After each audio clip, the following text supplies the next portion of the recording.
الحمدللہ وحدہ والصلاة والسلام علی من لا نبی بعدہ اما بعد السلام علیکم ورحمۃ اللہ وبرکاتہ۔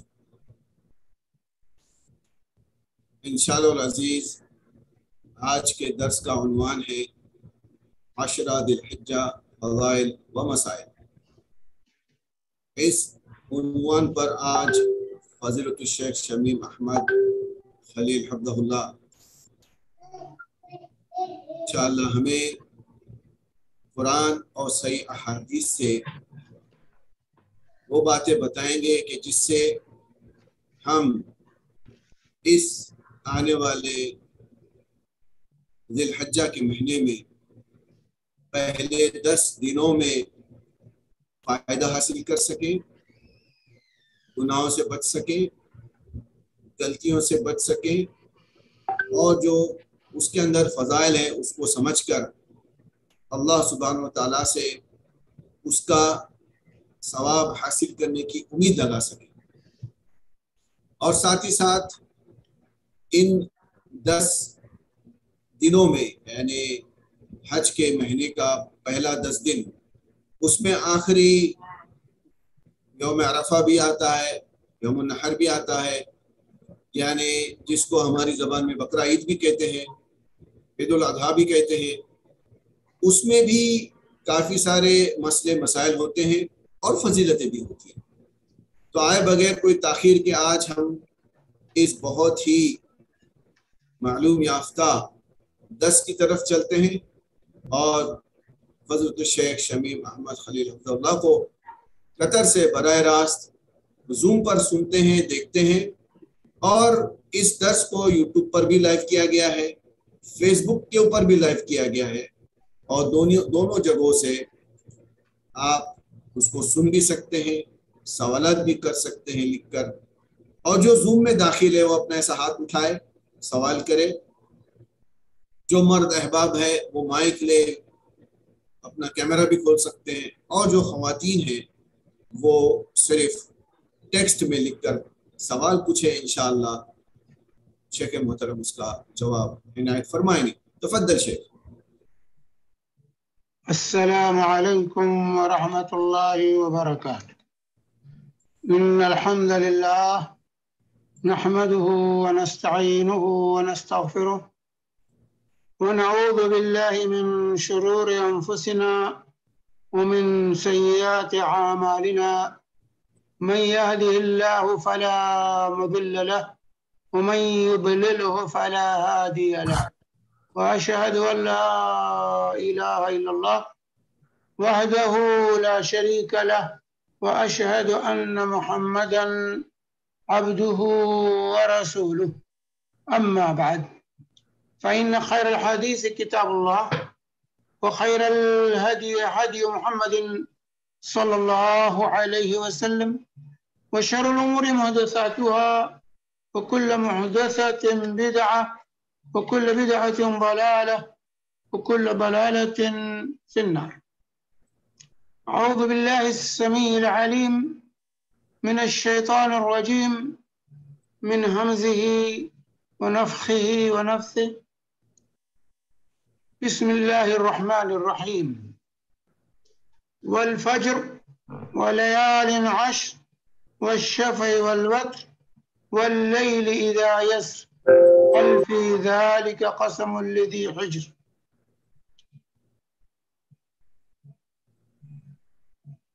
رب اشرح لي صدري ويسر لي أمري واحلل عقدة من لساني يفقهوا قولي۔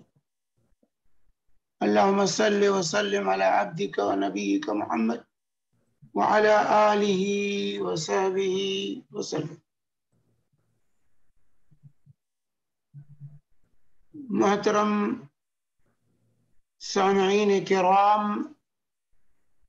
بزرگوں، دینی اور ملی بھائیوں،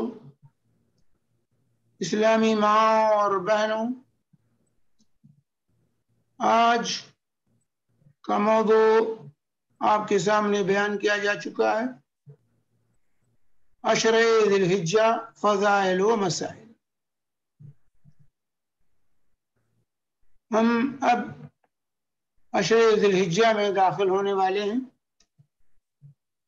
اور یہ عشرہ اپنے اندر بڑی اہمیت کا حامل عشرہ ہے، اس کے لیے اس کے فضائل اور مسائل کا سمجھنا ہمارے لیے انتہائی ضروری ہے، تاکہ یہ عشرہ ہم سے ضائع نہ ہونے پائے، ایسا نہ ہو کہ عشرہ گزر جائے اور اس سے کچھ استفادہ نہ کر سکے۔ اس لیے اس موضوع سے متعلق آج روشنی ڈالنے کی کوشش کی جائے گی۔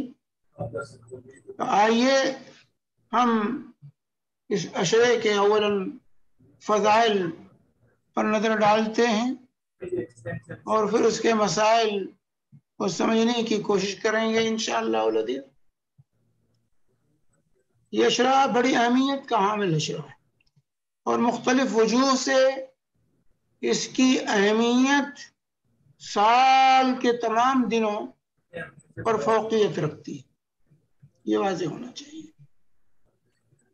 چنانچہ پہلی خصوصیت ان ایام کی یہ ہے کہ یہ اشہر حرم کے ایام، حرمت والے مہینوں کے ایام میں سے یہ عشرہ ہے، جیسا کہ اللہ تبارک و تعالی نے سورہ توبہ کے اندر واضح طور سے فرمایا کہ ان عدت الشہور عند اللہ 12 شہرا فی کتاب اللہ یوم خلق السماوات والارض منها 4 حرم ذلك الدین القیم فلا تظلموا فیہن انفسکم،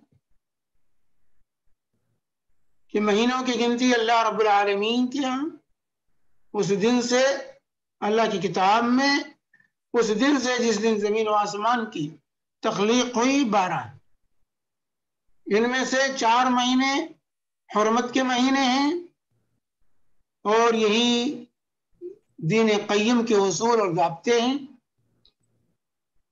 لہذا تم ان دنوں میں اپنی نفسوں پر ظلم نہ کرو۔ یہ اشہر حرم کے مہینے، اور اللہ کے نبی صلی اللہ علیہ وسلم کی حدیث بخاری اور مسلم کی متفق علیہ حدیث سے اللہ کے نبی صلی اللہ علیہ وسلم فرماتے ہیں السنۃ 12 شہرا منها 4 حرم 3 متوالیات ذو القعدہ وذو الحجہ والمحرم ورجب مضر بین جمادہ وشعبان۔ اس سال میں 12 مہینے ہیں، اور ان میں 4 مہینے حرمت والے ہیں، 3 مہینے مسلسل ایک ساتھ ہیں، وہ ہے ذو القعدہ، ذو الحجہ اور محرم۔ تو ہم ذو القعدہ سے گزر رہے ہیں، اب یہ ختم ہونے والا ہے، اس کے بعد ذو الحجہ کا مہینہ شروع ہونے والا ہے، کل سے یا پرسوں سے۔ تو یہ تینوں مہینے مسلسل ذو القعدہ، ذو الحجہ، محرم، اور رجب و مضر 4تھے مہینے کا ذکر کیا اللہ کے نبی صلی اللہ علیہ وسلم نے فرمایا، اور مجر کا رجب جو جمادہ اور شعبان کے درمیان آتا، رجب کا مہینہ۔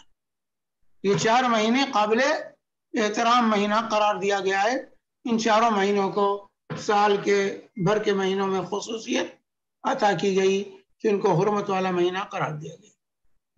یہ بخاری و مسلم کی متفق علیہ۔ تو اس سے ان ایام کی قدر و قیمت کا اندازہ ہوتا ہے کہ ایام اہمیت کے حامل ہے، کیونکہ اشہر حرم کے ایام۔ اسی طریقے سے یہ اشہر حج کے ایام، اشہر حج کے ایام ہیں، چنانچہ اشہر حج کے بارے میں اللہ تعالیٰ نے فرمایا الحج اشہر معلومات فمن فرض فیہن الحج فلا رفث ولا فسوق ولا جدال فی الحج وما تفعلوا من خیر یعلمہ اللہ وتزودوا فإن خیر الزاد التقوی واتقون یا اولی الالباب۔ یہ سورہ البقرہ کی آیت ہے۔ اللہ کہتا ہے حج کے مشہور متعین معلوم مہینے، حج کے مہینے متعین ہیں جس میں انسان حج کا احرام باندھ کر کعبہ کا رخ کرتا ہے۔ جس نے ان مہینوں میں حج کا احرام باندھ لیا تو وہ فسق و فجور سے، الٹی سیدھی حرکتوں سے، کہ اپنے آپ کو دور رکھے، لڑائی جھگڑے سے اپنے آپ کو دور رکھے اور احرام کی پوری پابندی کرے۔ تو اس طریقے سے یہ ایام عشر، چنانچہ عبداللہ بن عمر رضی اللہ تعالی عنہما کا قول امام بخاری رحمہ اللہ نے صحیح بخاری میں تعلیقاً ذکر کیا ہے، اور حاکم اور ابن جریر وغیرہ نے اس کو جو ہے موصولاً روایت کی ہے۔ فرماتے ہیں عبداللہ بن عمر رضی اللہ عنہما کہ ہی شوال و ذوالقعدہ و عشر من ذی الحجہ، عشر حج کون سے مہینے ہیں؟ شوال ہے، ذی القعدہ ہے، اور ذی الحجہ کا پہلا عشرہ ہے۔ یہی وہ مہینہ ہے، یہی وہ ایام ہے جس میں حج کا احرام باندھا جاتا ہے اور خانہ کعبہ کا رخ کیا جاتا ہے۔ اس سے پہلے نہیں اور اس کے بعد بھی حج کا احرام نہیں باندھا جا سکتا۔ اور اسی طریقے سے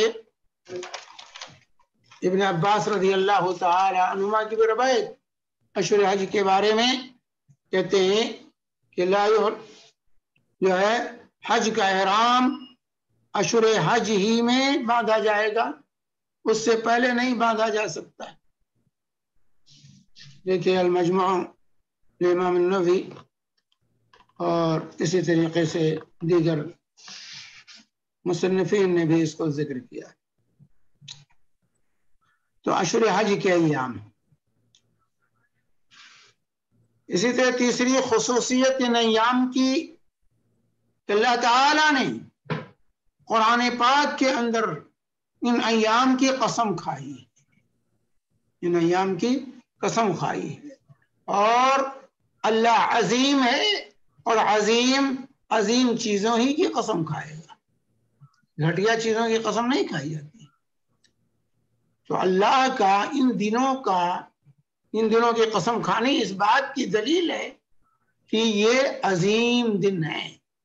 چنانچہ اللہ تعالی فرماتا ہے سورہ فجر کی ابتدائی آیت پڑھ لیجئے، والفجر وليال عشر والشفع والوتر واللیل اذا یسر هل فی ذلک قسم لذی حجر، یہ 5 آیات شروع کی۔ اللہ تعالیٰ نے یہاں ان ایام کی قسم کھائی، ولیال عشر، قسم ہے فجر کی اور قسم ہے لیالی عشر کی، لیالی عشر کی اور شفع اور وتر کی، یہ 4 چیزوں کی یہاں اللہ نے واللیل اذا یسر 5 چیزوں کی قسم کھائی ہے۔ یہاں جو ہے لیالی عشر سے کیا مراد ہے؟ چنانچہ لیالی عشر سے مراد جیسا کہ ترجمان القرآن عبداللہ بن عباس رضی اللہ عنہما اور عبداللہ بن زبیر رضی اللہ عنہما اور امام مجاہد اور دیگر سلف اور خلف کا کہنا ہے کہ یہاں لیالی عشر کا سے مراد عشرہ ذی الحجہ ہے، ذی الحجہ کا پہلا عشرہ ہے، جیسا کہ حافظ ابن کثیر رحمۃ اللہ علیہ نے اپنی کتاب تفسیر ابن کثیر میں اس کو تفصیل سے بیان کیا ہے۔ تو لیالی عشر سے مراد عشرہ ذی الحجہ جس کی اللہ نے قسم کھائی ہے ذی الحجہ کے پہلے عشرے کی۔ اسی طریقے سے شفع سے مراد یوم النحر اور وتر سے مراد یوم عرفہ۔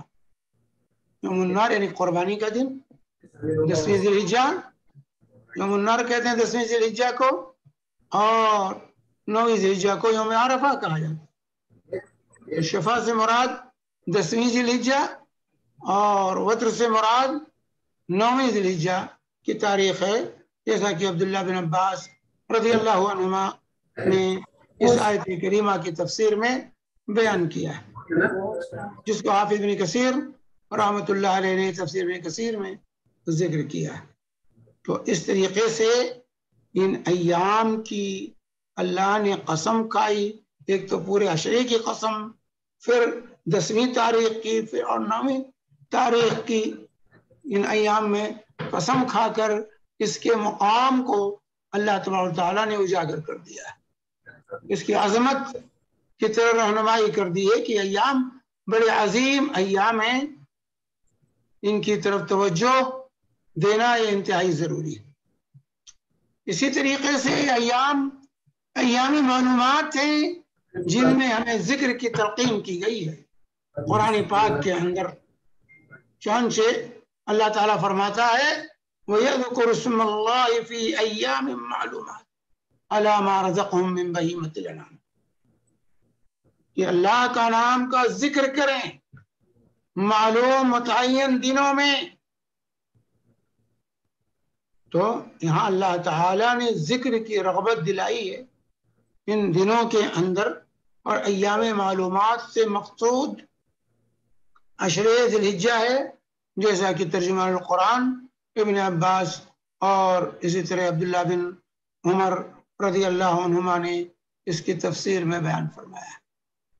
یہاں ایام معلومات سے مراد سورہ حج میں جہاں اللہ کے نام کے ذکر کی تلقین کی گئی ہے ان دنوں میں، یہ عشر ذی الحجہ ہے، یہ ذکر کے ایام، یہ ذکر کے ایام ہیں۔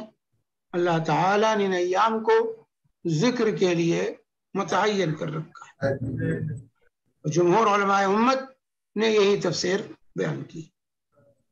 اسی طرح پانچویں خصوصیت جو ہے ان ایام کی کہ یہ عشر ذی الحجہ دنیا کے سب سے افضل ایام، یاد رکھیں دنیا کے سب سے افضل دن ذی الحجہ کا عشرہ، حتیٰ کہ رمضان سے بھی یہ واضح ہونا چاہیے، رمضان کے آخری عشرے سے بھی افضل دن یہ ذی الحجہ کا پہلا عشرہ ہے، یہ واضح ہونا چاہیے۔ چنانچہ جابر بن عبداللہ رضی اللہ عنہما روایت کرتے ہیں، اور اس روایت کو جو ہے بزار نے، جیسا کہ حیثمی نے مجموع الزوائد میں بیان کیا ہے کہ امام بزار نے اس کو روایت کی ہے، اور امام البانی رحمہ اللہ نے صحیح الجامع میں اس کو صحیح قرار دیا ہے۔ وہ روایت کیا ہے؟ افضل ایام الدنیا ایام العشر، افضل ایام الدنیا ایام العشر، دنیا کے سب سے افضل ترین دن کون ہے؟ عشر ذی الحجہ کے دن۔ اب اس کے بعد کوئی کلام نہیں رہ جاتا، یہ افضل ترین دن ہے، افضل ترین دن ہے۔ اور پھر حدیث آئے گی آگے ما من ایام العمل الصالح، اور نکرہ کے ساتھ اللہ نے پڑھا۔ تو سب سے افضل ایام اور دن یہ عشر ذی الحجہ ہے۔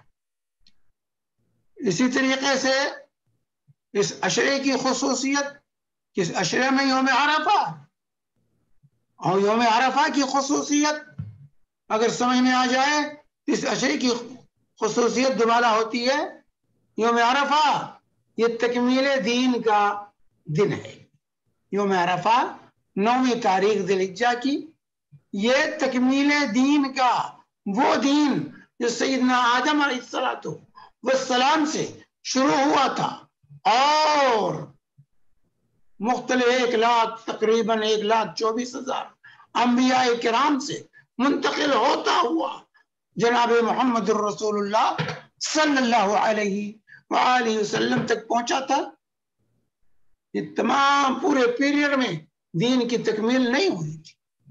دین کی تکمیل رسول پاک صلی اللہ علیہ وسلم پر عرفہ کے دن جب آپ عرفات کے میدان میں حجۃ الوداع میں وقوف فرماتے، اس وقت اللہ تعالیٰ نے دین کی تکمیل کا اعلان فرمایا تھا، اور فرمایا تھا الیوم اکملت لکم دینکم واتممت علیکم نعمتی ورضیت لکم الاسلام دینا، کہ آج کے دن تمہارے لیے تمہارے دین کو ہم نے مکمل کر دیا ہے۔ جو دین سیدنا آدم سے شروع ہوا تھا وہ دین آج تکمیل کو پہنچ گیا، تم اپنی نعمت پوری کر دی ہے، اسلام کو بحیثیت دین کے تمہارے لیے میں نے پسند کر لیا ہے۔ یہ اتنا بڑا اعزاز اس امت کو حاصل ہوا اس دن میں، چنانچہ دوسری قومیں تمنا کرتی تھیں کاش کہ یہ شرف ہمیں مل جاتا، لیکن ہم اس شرف و منزلت کی قدر نہیں کرتے میرے بھائی، ہم ناقدرے لوگ۔ ایک یہودی نے، بخاری مسلم کی متفق علیہ روایت ہے، ایک یہودی نے آ کر سیدنا عمر رضی اللہ تعالی عنہ سے عرض کیا تھا کہ امیر المومنین، آپ کی کتاب میں ایک آیت ایسی ہے کہ ہم یہودیوں پر اگر یہ آیت نازل ہوئی ہوتی تو ہم اس دن جشن مناتے، عید مناتے، ہم جشن مناتے، خوشی مناتے۔ تو سیدنا عمر بن خطاب رضی اللہ تعالی عنہ نے اس یہودی سے سوال کیا، تمہاری مقصود کون سی آیت، کس آیت کی طرف اشارہ ہے؟ تو اس نے یہی آیت پڑھی تھی، الیوم اکملت لکم دینکم واتممت علیکم نعمتی ورضیت لکم الاسلام دینا۔ جب اس نے آیت پڑھی تو حضرت عمر نے کہا، قد عرفنا ذلك اليوم والمكان الذي نزلت فيه، ہم علی النبی صلی اللہ علیہ وسلم، ہم اس دن کو بھی جانتے ہیں اور اس جگہ کو بھی جانتے ہیں جہاں پر یہ آیت کریمہ نبی کریم صلی اللہ علیہ وسلم پر نازل ہوئی تھی۔ اس وقت آپ عرفات کے میدان میں وقوف فرما تھے، جمعہ کا دن تھا۔ اشارہ اس بات کی طرف ہمارے لیے تھی، ویسے ہی اللہ تعالیٰ نے عید کے دن میں دو عیدیں جمع تھی، جمعہ کا دن یہ بھی عید، عرفہ کا دن یہ بھی عید، دو عیدیں ویسے جمع تھی، ہمیں الگ سے عید منانے کی ضرورت نہیں۔ عید ہی کے دن کا انتخاب اللہ تبارک و تعالیٰ نے جو ہے اس آیت کے نزول کے لیے کیا تھا، ہمارے لیے وہ عید کا دن ہے۔ تو اتنا بڑا اعجاز عرفہ کے دن، اس کی اہمیت اندازہ لگائیے کس قدر اہم دن ہے۔ اسی طریقے سے جو ہے عرفہ کا دن یہ حج کا رکن اعظم ہے کہ عرفہ کے دن حاجی عرفات کے میدان میں وقوف کرے۔ اگر وقوف عرفات نہ ملے تو حج باطل ہے۔ وقوف عرفات کا اللہ کے نبی صلی اللہ علیہ وسلم فرماتے ہیں، ابو داؤد نسائی کی روایت ہے، الحج عرفہ، حج عرفہ ہی تو نام ہے، عرفات کے میدان میں وقوف ہی کا نام تو حج ہے۔ جس کا وقوف عرفات جس کو نہ ملے اس کے حج کا اعتبار نہیں ہے، تو رکن اعظم ہے وقوف عرفات، عرفات کے مہینے میدان میں وقوف کرنا 9 ذی الحجہ کو، یہ حج کا رکن اعظم۔ اسی طریقے سے یوم عرفہ کا روزہ سال گزشتہ اور سال آئندہ کے گناہوں کا کفارہ ہو جاتا ہے۔ ان ایام کی قدر و قیمت پہچانیے میرے بھائیوں، برادران اسلام، میری ماں اور بہنوں، اس عشرے کی اہمیت کا اندازہ لگائیے۔ حضرت ابو قتادہ رضی اللہ تعالی عنہ کی روایت صحیح مسلم کی کہ صیام یوم عرفہ احتسب علی اللہ ان یکفر السنة التي قبلہ والسنة التي بعدہ، یوم عرفہ کا ایک روزہ مجھے امید ہے اللہ رب العالمین سے کہ سال گزشتہ اور سال آئندہ کے گناہوں کا کفارہ ہو جائے۔ کتنی بڑی اہمیت، یعنی کیے ہوئے گناہوں کا تو کفارہ، نہ کیے گناہوں کا بھی کفارہ، کیے ہوئے گناہوں کا بھی کفارہ اور نہ کیے ہوئے گناہوں کا بھی کفارہ ہو جائے۔ کتنی بڑی عظمت ہے یہ، اور اس امت کی کیا قدر و قیمت ہے اللہ کے ہاں، اس کا بھی اندازہ لگا لیجیے۔ تو یہ دن عرفہ کا دن یہ 6 ذی الحجہ میں ہے، جس کا ایک روزہ عرفہ کا 2 سال کے گناہوں کا کفارہ قرار پاتا ہے۔ اور اسی طرح عرفہ کے دن جس قدر لوگوں کو جہنم سے آزادی ملتی ہے اس کا اندازہ نہیں لگا سکتے۔ چنانچہ ام المؤمنین عائشہ صدیقہ رضی اللہ تعالی عنہ روایت کرتی ہیں، یہ روایت صحیح مسلم کی ہے، فرماتی ہیں، ما من یوم اکثر من یوتق اللہ فیہ عبدا من النار من يوم عرفة ما من يوم أكثر من يوثق الله فيه عبدا من النار من يوم عرفة وإنه ليدن ثم يباهي بهم الملائكة فيقولوا ما أراد هؤلاء.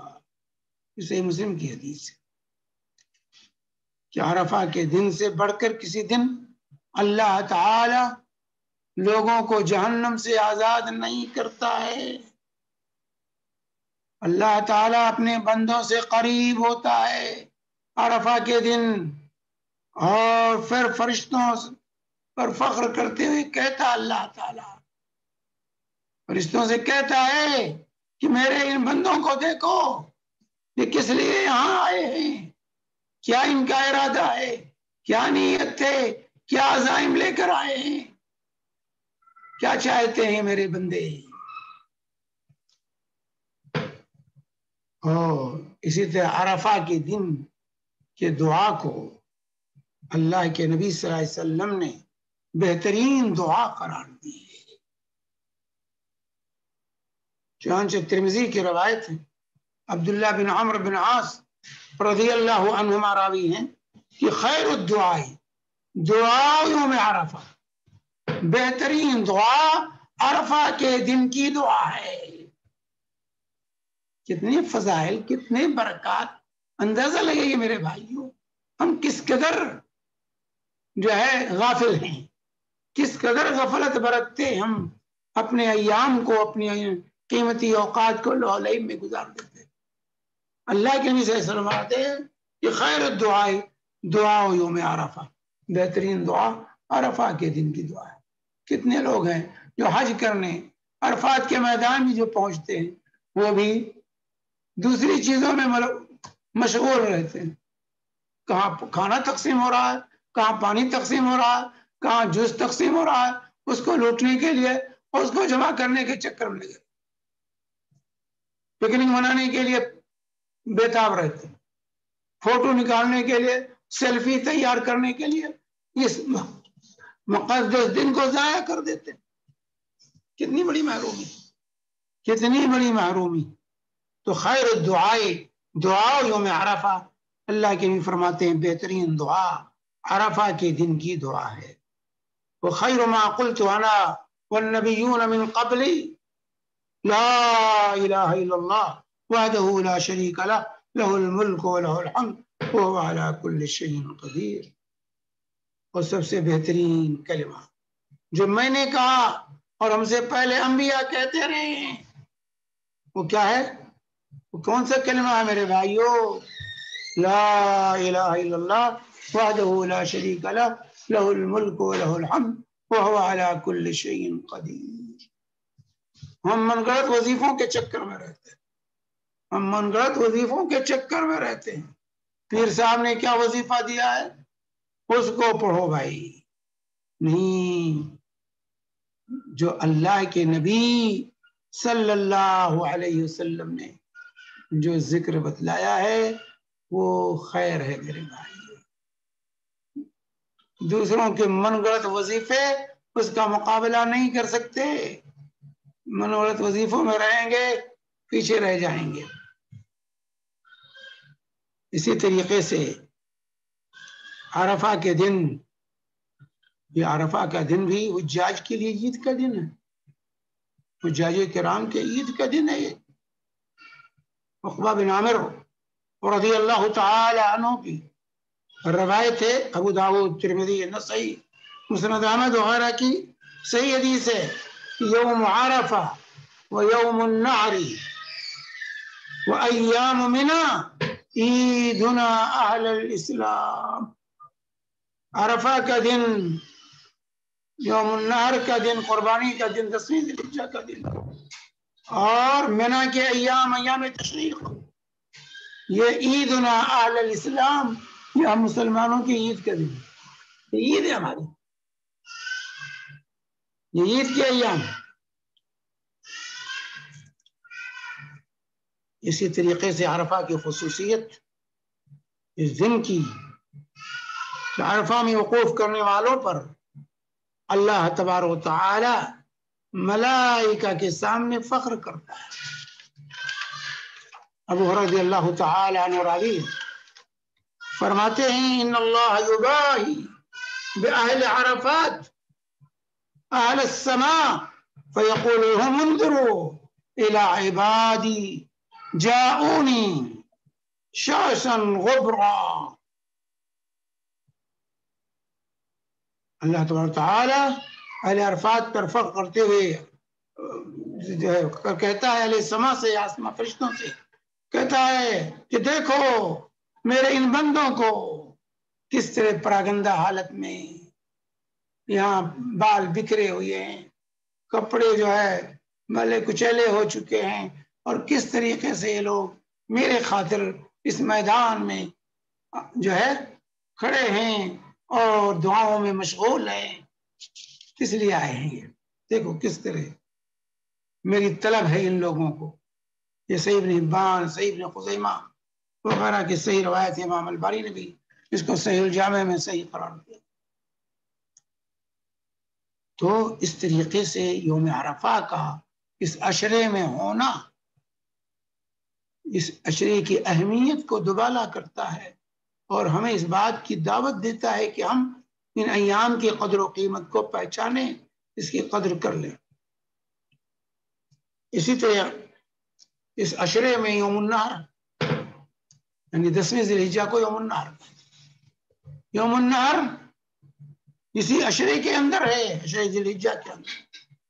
چنانچہ عبداللہ بن قرط رضی اللہ تعالی عنہ روایت کرتے ہیں کہ رسول پاک صلی اللہ علیہ وسلم نے فرمایا اعظم الایام عند اللہ، اعظم الایام عند اللہ یوم النحر ثم یوم القر. یوم النحر ثم یوم القر کہ سب سے عظیم دن، تمام دنوں میں سب سے زیادہ عظمت کا حامل دن جو ہے، سب سے جو ہے عظمت کا حامل دن کون ہے؟ یوم النحر، 10ویں ذی الحجہ کی تاریخ. پھر اس کے بعد کا ثم یوم القر، پھر دوسرا دن یعنی 11 ذی الحجہ کی تاریخ یوم القر کہتے ہیں. 10ویں ذی الحجہ کو یوم النحر اور جو ہے 10ویں ذی الحجہ کو 11ویں ذی الحجہ کو یوم القر کہا جاتا ہے. ان دنوں کے ایام یوم ترویہ 8 ذی الحجہ کو، 9 ذی الحجہ کو یوم عرفہ، 10 ذی الحجہ کو یوم النحر اور 11 ذی الحجہ کو یوم القر اور 12 ذی الحجہ کو جو ہے نفر الاول، یوم النفر الاول، اور 13 ذی الحجہ کو یوم النفر الثانی. یہ ایام کے ان دنوں کے ایام دن کے نام ہے. تو ابو داؤد اور ابن خزیمہ وغیرہ کی صحیح حدیث ہے کہ اعظم الایام عند اللہ یوم النحر، سب سے ثم یوم القر، سب سے عظیم دن دنیا کا کیا ہے؟ یوم النحر ہے، پھر یوم القر. تو اسی طریقے سے جو ہے یوم النحر یہ حج اکبر کا دن ہے، حج اکبر کا دن کا. چنانچہ عبداللہ بن عمر رضی اللہ تعالی عنہ کہتے ہیں کہ رسول پاک صلی اللہ علیہ وسلم یوم النحر کو جو ہے وقوف فرمایا، جو آپ کھڑے تھے جس میں حج کیا، کھڑے ہوئے آپ نے تو پوچھا لوگوں سے ای یوم ھذا، یہ کون سا دن ہے؟ فقالوا یوم النحر، صحابہ نے کہا یوم النحر ہے. فقال ھذا یوم الحج الاکبر، یہ حج اکبر کا دن ہے. ھذا یوم الحج الاکبر، قرآن میں واذان من اللہ ورسولہ الی الناس یوم الحج الاکبر، سورہ توبہ کی آیت. تو کہا یوم حج الاکبر، یہ حج اکبر کا دن یہ جو قرآن میں اللہ تعالیٰ نے ذکر کیا ہے. یہ ابو داؤد کی صحیح حدیث ہے. تو یہ حج اکبر کا دن ہے یوم النحر. اور اسی طریقے سے ابو ہریرہ رضی اللہ تعالی عنہ روایت کرتے ہیں کہ بعثنی ابو بکر صدیق رضی اللہ عنہ فی من یؤذن یوم النحر بمنى لا يحج بعد العام مشرک ولا يطوف بالبیت عریان. کہا حضرت ابو بکر صدیق نے مجھے بھی مقرر کیا تھا ان لوگوں میں جو یوم النحر کو 10ویں ذی الحجہ کو منا میں اعلان کریں کہ آئندہ سال سے کوئی مشرک حج کے لیے نہیں آئے گا، کوئی ننگا انسان خانہ کعبہ کا طواف نہیں کر سکتا۔ تو اذان من اللہ جو ہے یوم الحج الاکبر جو ہے، حج اکبر یہ یوم النحر، یہ بخاری کی روایت ہے رضی اللہ تعالی عنہ۔ اسی طرح سے اس عشرے کی خصوصیت اور فضائل کہ اس دن میں، ان دنوں میں اہم ترین عبادات کو اللہ تعالیٰ نے جمع کر دیا۔ اس عشرے میں اللہ تعالیٰ نے اہم ترین جو عبادات تھے اسلام میں ان کو جمع کر دیا ہے۔ چنانچہ حافظ ابن حجر رحمۃ اللہ علیہ فتح الباری شرح بخاری میں فرماتے ہیں کہ والذی یظہر ان السبب فی امتیاز عشر ذی الحجہ لمکان اجتماع امہات العبادہ فيه وهي الصلاة والصيام والصدقة والحج ولا يتأتى ذلك في غيره۔ فرماتے ہیں حافظ بن حجر رحمہ اللہ کہ یہ سبب کیا ہے ان ایام اشارے کے امتیازی جو پوزیشن حاصل ہے، اس کے اسباب کیا ہیں؟ کیونکہ اس میں اہم ترین جو عبادات ہیں وہ سب جمع ہیں۔ صلاۃ بھی ہے، نماز بھی ہے، سیام بھی ہے، روزہ بھی ہے ان دنوں میں، اور صدقہ بھی ہے ان دنوں میں، حج بھی ہے۔ تو اس طرح تمام عبادات کو اس عشرے کے اندر اللہ تعالی نے جمع کر دیا ہے، جو سال کے اور عشروں میں جمع نہیں ہوا کرتا۔ تمام اہم ترین عبادات اسلام کی اس عشرے کے اندر اللہ تعالی نے جمع کر دی، اس لیے اس عشرے کی اہمیت اور فضیلت دوسرے دنوں پر مسلم۔ اور عشرے ذی الحجہ میں اعمال صالحہ کی بڑی فضیلت ہے۔ سال بھر کی تمام دنوں کے مقابلے میں ان دنوں میں اعمال صالحہ، نیک عمل اللہ کو سب سے زیادہ محبوب ہے۔ چنانچہ عبداللہ بن عباس رضی اللہ عنہما روایت کرتے ہیں کہ رسول اللہ صلی اللہ علیہ وسلم نے فرمایا ما من ایام العمل الصالح فيها احب الى الله من هذه الايام، يعني ايام العشر۔ قالوا يا رسول الله ولا الجهاد في سبيل الله؟ قال ولا الجهاد في سبيل الله إلا رجل خرج بنفسه وماله فلم يرجع ثم لم يرجع من ذلك بشيء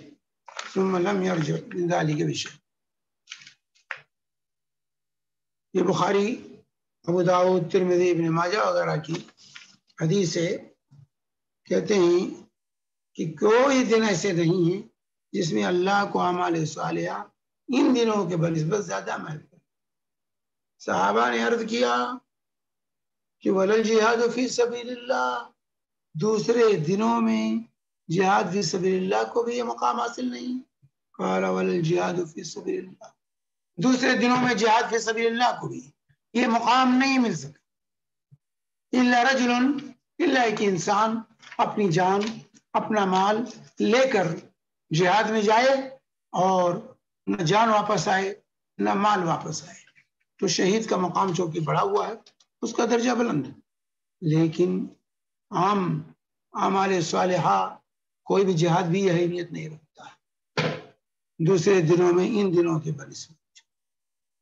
تو اس سے اندازہ لگائیے کہ ما من ایام، اسی لیے فقیہ عصر امام ابن عثیمین رحمۃ اللہ علیہ نے اسی حدیث سے استدلال کیا ہے کہ ما من ایام العمل الصالح، ایام یہ نکرہ کا صیغہ استعمال کیا گیا ہے، اس سے استدلال کرتے ہوئے جو عموم پر دلالت کرتا ہے، اسے استدلال کیا ہے امام ابن عثیمین رحمت اللہ علیہ نے پورے سال کے کوئی بھی دن ان دنوں کا مقابلہ نہیں کر سکتے، حتیٰ کہ رمضان کا آخری عشرہ بھی ان دنوں کا مقابلہ نہیں کر سکتا ہے، ان دنوں کا مقابلہ نہیں کر سکتا ہے۔ ان دنوں میں جو اللہ تعالیٰ کو اعمال صالحہ جس قدر محبوب اور پسندیدہ ہے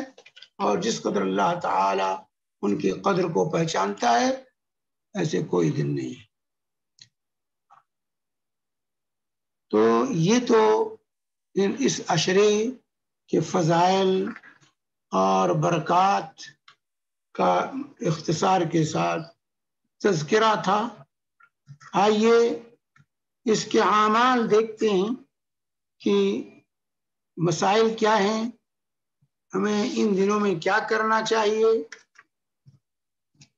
تو عشرے ذی الحجہ، اول سے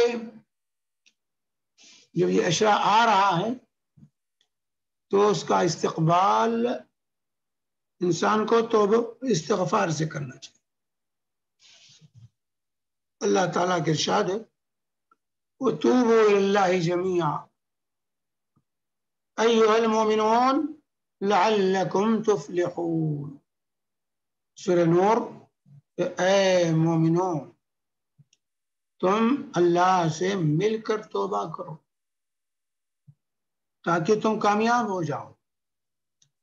تو اس عشرے میں انسان کو توبہ اور استغفار کا اہتمام کرنا چاہیے شروع سے، پہلے ہی سے، تاکہ ہم اس قابل ہو سکیں کہ ہم اس عشرے کی قدر و قیمت پہچاننے والے بن سکیں، یعنی گناہوں میں لگ رہیں، گناہوں پر گناہ کیے جائیں اور اس کو اس عشرے کی حرمت پامال کر رہے ہیں۔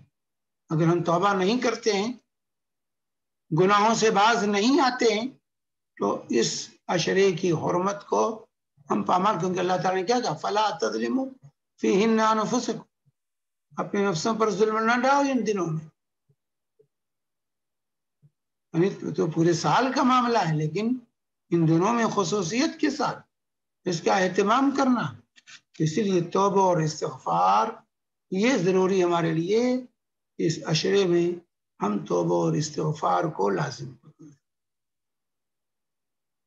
اور دوسری چیز، وہ توبہ استغفار کرتے ہوئے، اپنے گناہوں سے معافی چاہتے ہوئے ہم عشرے کا استقبال کریں۔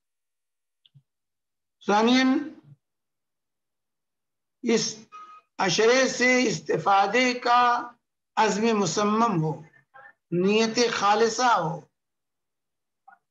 انما الاعمال بالنیات ہے، اس لیے ہمارا یہ عزم ہونا چاہیے، پختہ ارادہ ہونا چاہیے، یہ خالص نیت ہونی چاہیے کہ ہم اس عشرے سے کما حق ہو استفادہ کریں گے، استفادہ کرنے کی کوشش کریں گے، ان ایام کو ہم ضائع ہونے نہیں دیں گے، اس کی ہر گھڑی سے ہم استفادہ کریں گے۔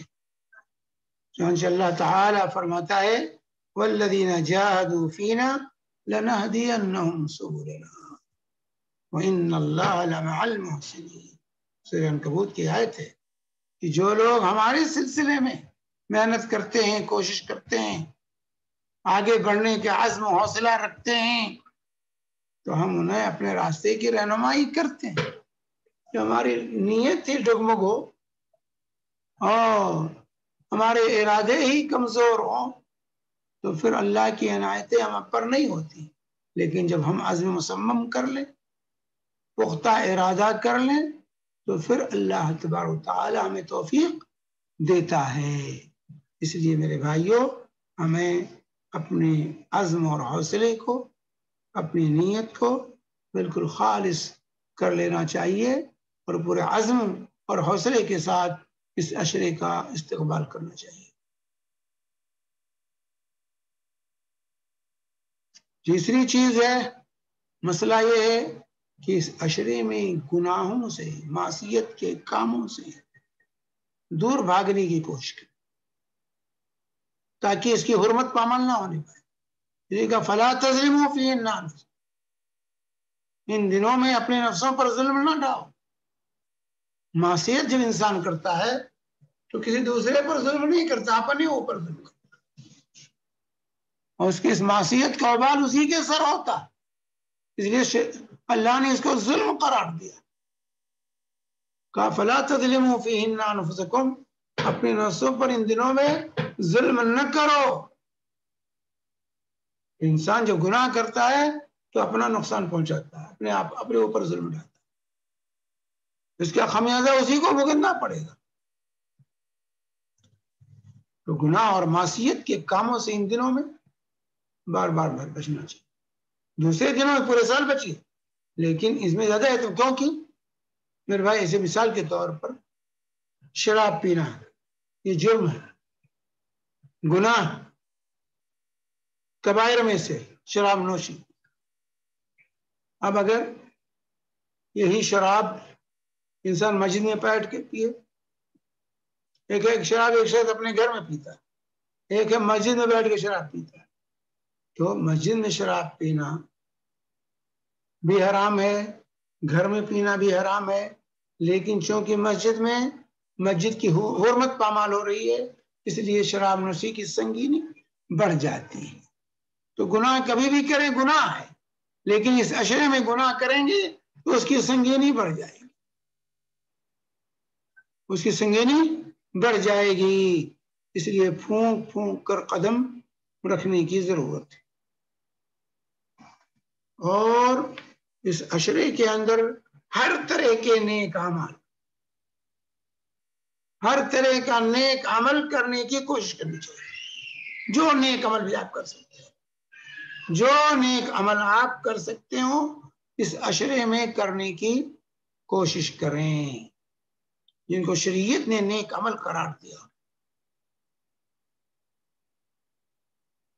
کیونکہ جیسا کہ حدیث ابن عباس آپ کے سامنے آئی کہ ان دنوں بنسبت اور دنوں میں اللہ تعالیٰ کو اعمال صالحہ اتنے زیادہ محبوب نہیں، یعنی ان دنوں میں اعمال صالحہ، اعمال صالحہ کسے کہتے ہیں؟ ہر وہ عمل جو اللہ کے لیے کیا جائے اور نبی کریم صلی اللہ علیہ وسلم کے طریقے پر کیا جائے، وہ عمل صالح ہے۔ جو عمل بھی اللہ کی رضا کے لیے ہو اور نبی کریم صلی اللہ علیہ وسلم کے طریقے کے مطابق ہو، وہ عمل صالح ہے۔ ان دونوں شرطوں میں سے کوئی شرط مفقود ہو جائے، اخلاص نہ رہے یا نبی کی اتباع نہ رہے، تو عمل صالح نہیں ہوگا۔ تو اس عشرے کے اندر عمل صالح یعنی ہر وہ عمل جو اللہ کے لیے نبی کریم صلی اللہ علیہ وسلم کے طریقے کے مطابق کیا جائے وہ عمل صالح ہے، اس کو کرنے کی کوشش کرنی چاہیے، اس کو اس عشرے میں انجام دینے کی ہم سب کو کوشش کرنی چاہیے۔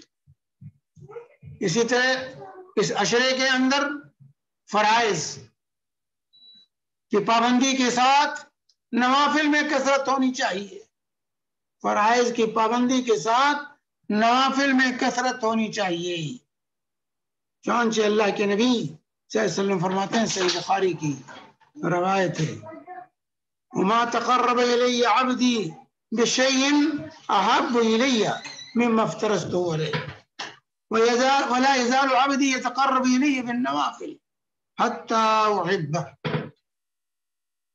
اللہ کے فرماتے ہیں، حدیث قدسی ہے، اللہ تعالیٰ فرماتا ہے کہ میرا بندہ میری قربت جن چیزوں سے حاصل کرتا ہے ان میں سب سے محبوب میرے نزدیک وہ اعمال ہیں جس کو میں نے اس کے اوپر فرض قرار دیا، فرائض مجھے سب سے زیادہ محبوب ہے، جو میری قربت کے لیے میرا بندہ اختیار کرتا ہے۔ تو اللہ کی قربت تلاش کرنی ہے تو فرائض کی پابندی کیجیے۔ نماز غائب ہے، نماز پڑھتے نہیں اور قربت کی تلاش میں رہتے ہیں، کہاں سے اللہ کی قربت حاصل ہوگی؟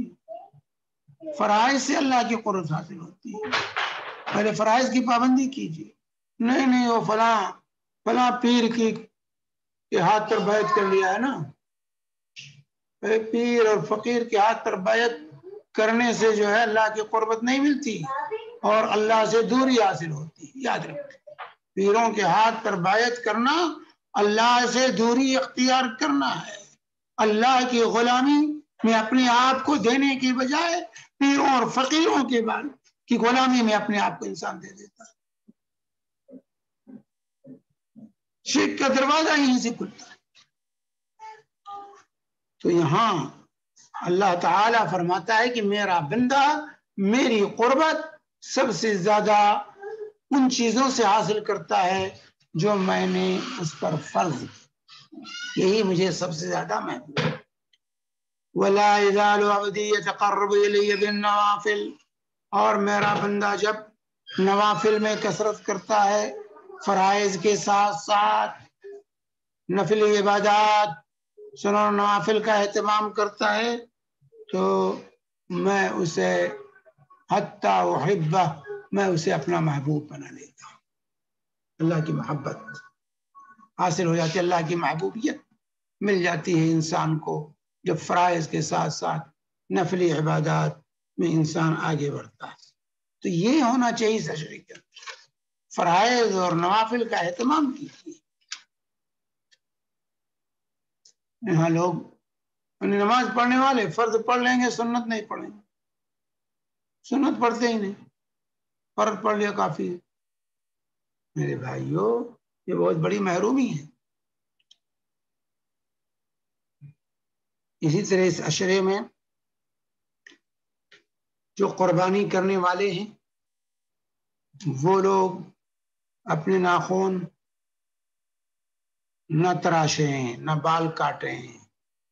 اذا رأيتم ہلال ذی الحجہ، ام سلمہ رضی اللہ تعالی عنہ کی روایت ہے صحیح مسلم کی، اذا رأيتم ہلال ذی الحجہ واراد احدکم ان یضحی فلیمسک عن شعرہ واظفارہ.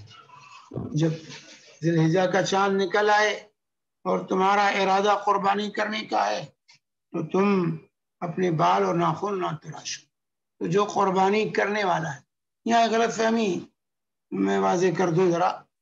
قربانی کرنے والے سے عام طور سے لوگ کہتے ہیں جو ذبح کرے، وہ جو ذبح کرتا وہ قربانی کرنے، وہ ناخن نہ کاٹے، بال نہ تراشے. نہیں، وہ مقصود نہیں. جو پیسہ دے کر جانور خریدتا ہے، جو قربانی دینے والا کون؟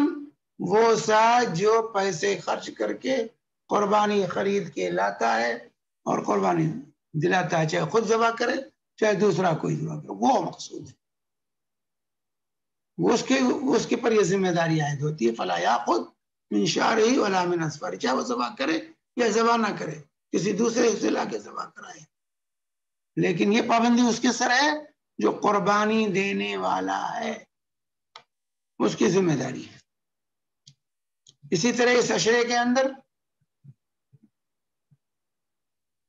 تکبیرات کا اہتمام. یہاں عام طور سے بال والے سلسلے میں تو ہمارے دلمنڈوں کو جو ہے بڑی تکلیف ہو جاتی ہے بیچاروں کو. جو دلمنڈے ہیں، جو ہر وقت عورت بننا چاہتے ہیں، عورتوں کی مشابہت جو اختیار کرتے ہیں، جن کے لیے مرد بننا اچھا نہیں، اللہ نے مرد بنایا. اللہ نے تو مرد بنایا. ماں باپ نے دعا کی بیٹا ملے، بیٹا ملے، لیکن جو ہے عبداللہ بند ہو گیا کچھ.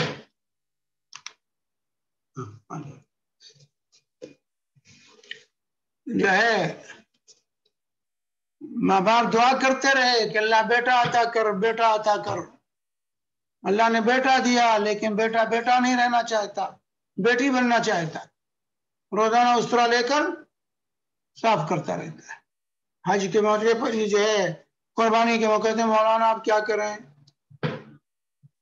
جو ہے ہم داڑھی صاف کر سکتے ہیں کہ نہیں کر سکتے؟ میرے بھائی داڑھی تو پورے سال صاف کرنا حرام ہے، جائے کہ ذی الحجہ میں. تو بہرحال جو قربانی کرنے والے ہیں ان کو چاہیے اپنے بال اور اپنے ناخن یہ نہ کاٹیں اس عشرے کے اندر. تکبیرات کا اہتمام. اسی طرح اس عشرے کے اندر اہم عبادات میں سے تکبیرات.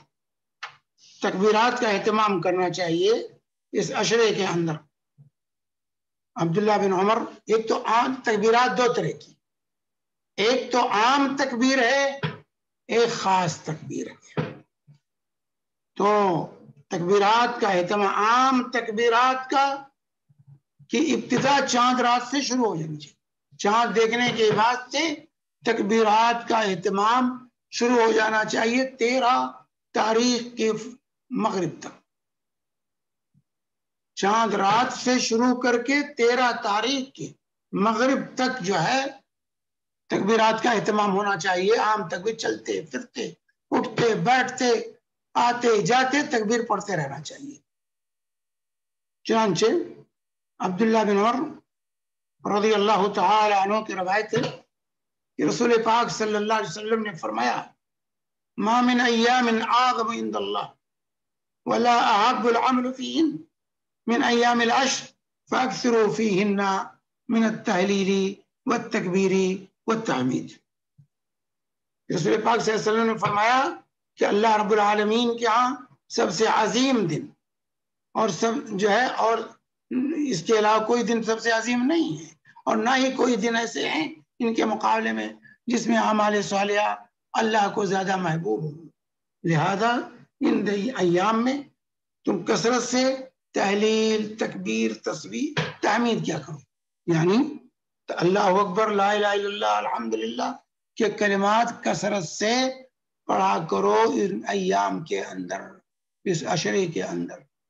عام تکبیر جو ہے یہ اٹھتے بیٹھتے چلتے پھرتے، یہ مسند احمد، ابو یعلا وغیرہ کی روایت۔ تو یکم ذی الحجہ سے لے کر 13 ذی الحجہ کے مغرب تک یہ تکبیرات کا، تسبیحات کا، تحلیلات کا سلسلہ جاری رہنا چاہیے۔ اللہ اکبر، اللہ اکبر، لا الہ الا اللہ، واللہ اکبر، اللہ اکبر وللہ الحمد، اللہ اکبر کبیرہ والحمدللہ کثیرہ وسبحان اللہ بکرۃ واصیلہ۔ یہ تکبیر و تحلیل کے جو بھی کلمات سنت سے وارد ہیں اس کو کا اہتمام کیجیے۔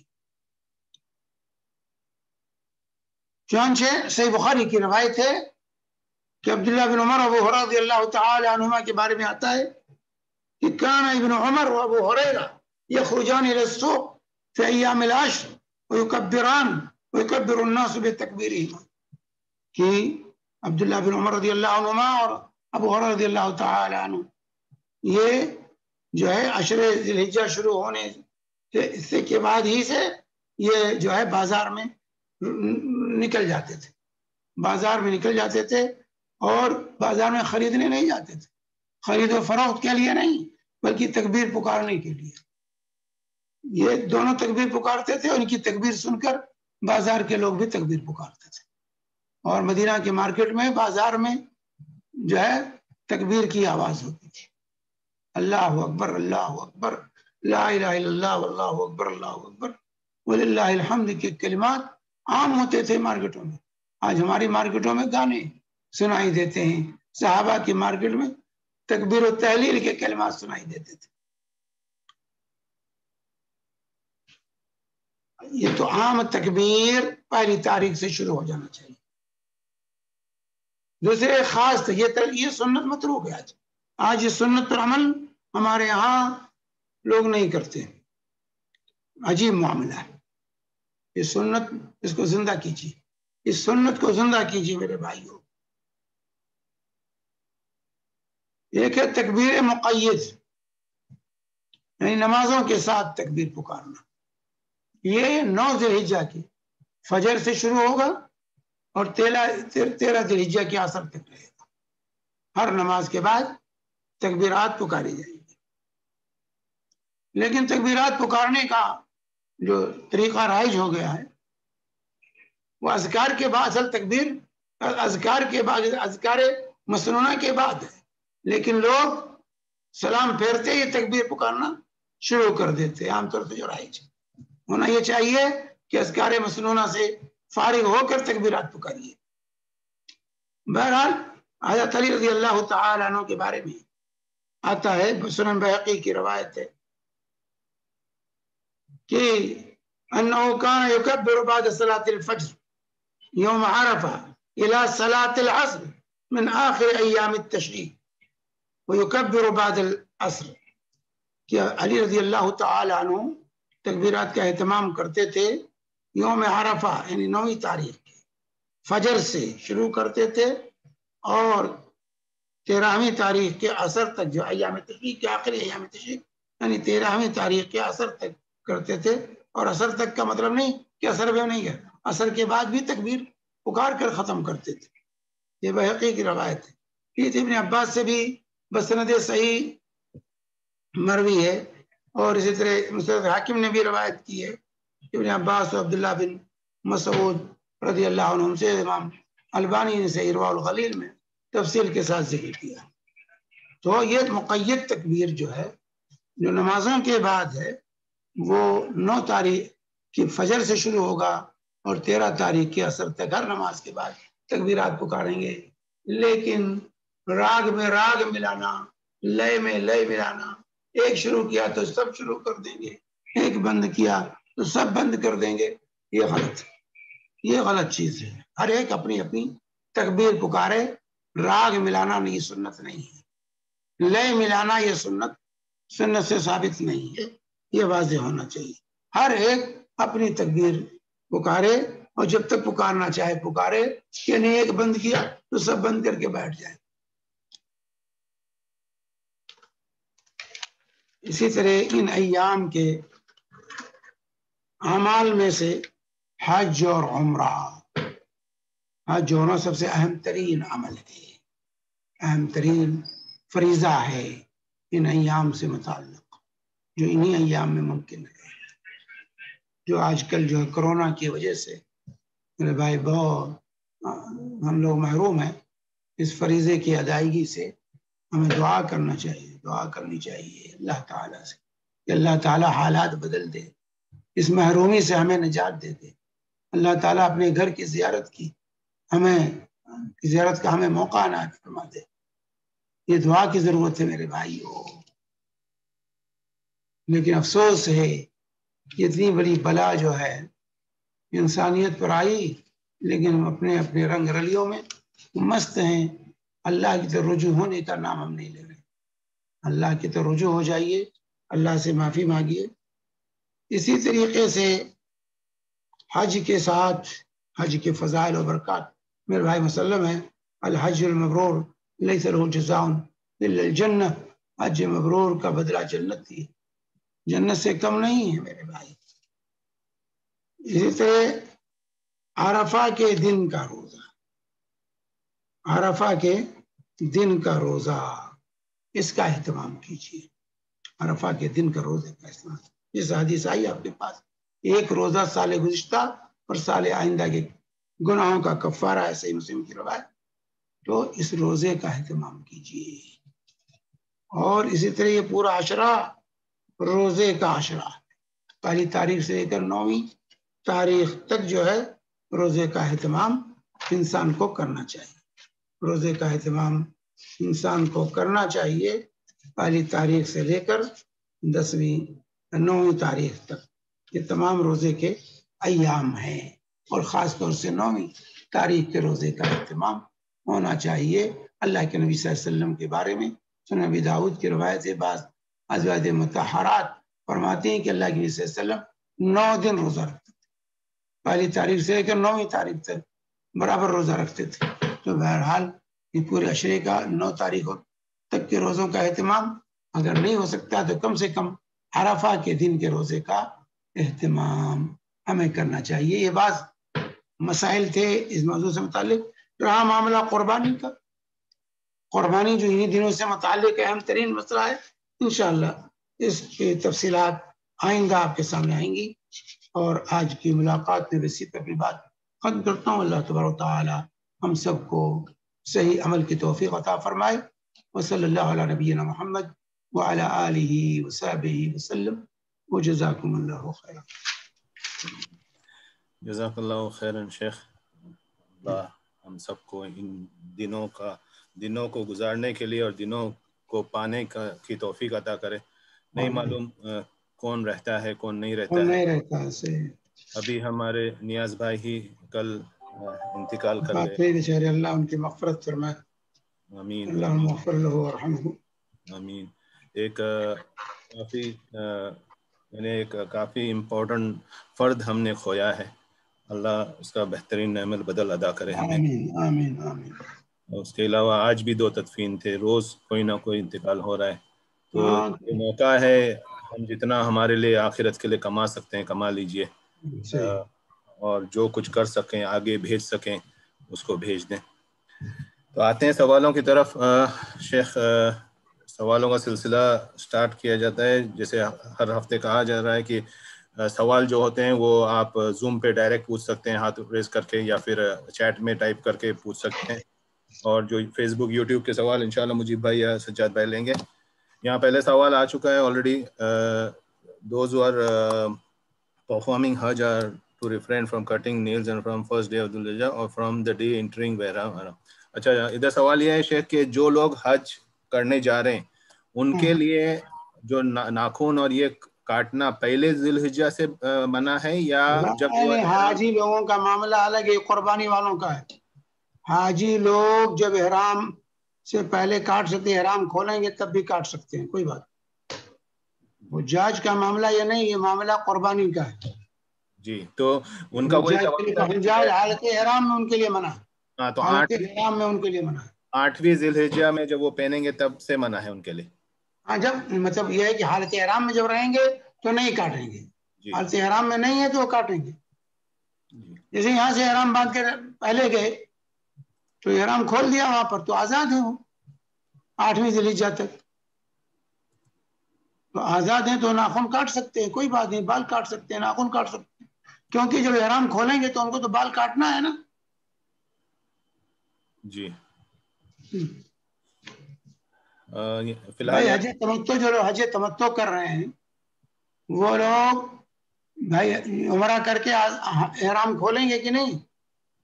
تو بال کاٹنا مناسک میں داخل ہے کہ نہیں داخل ہے؟ تو ان کے لیے، حجاج کے لیے پابندی نہیں ہے. یہ پابندی قربانی کرنے والوں کے لیے، جو عام جو حجاج کے علاوہ جو اپنے گھروں میں قربانی کرتے ہیں ان کے لیے پابندی.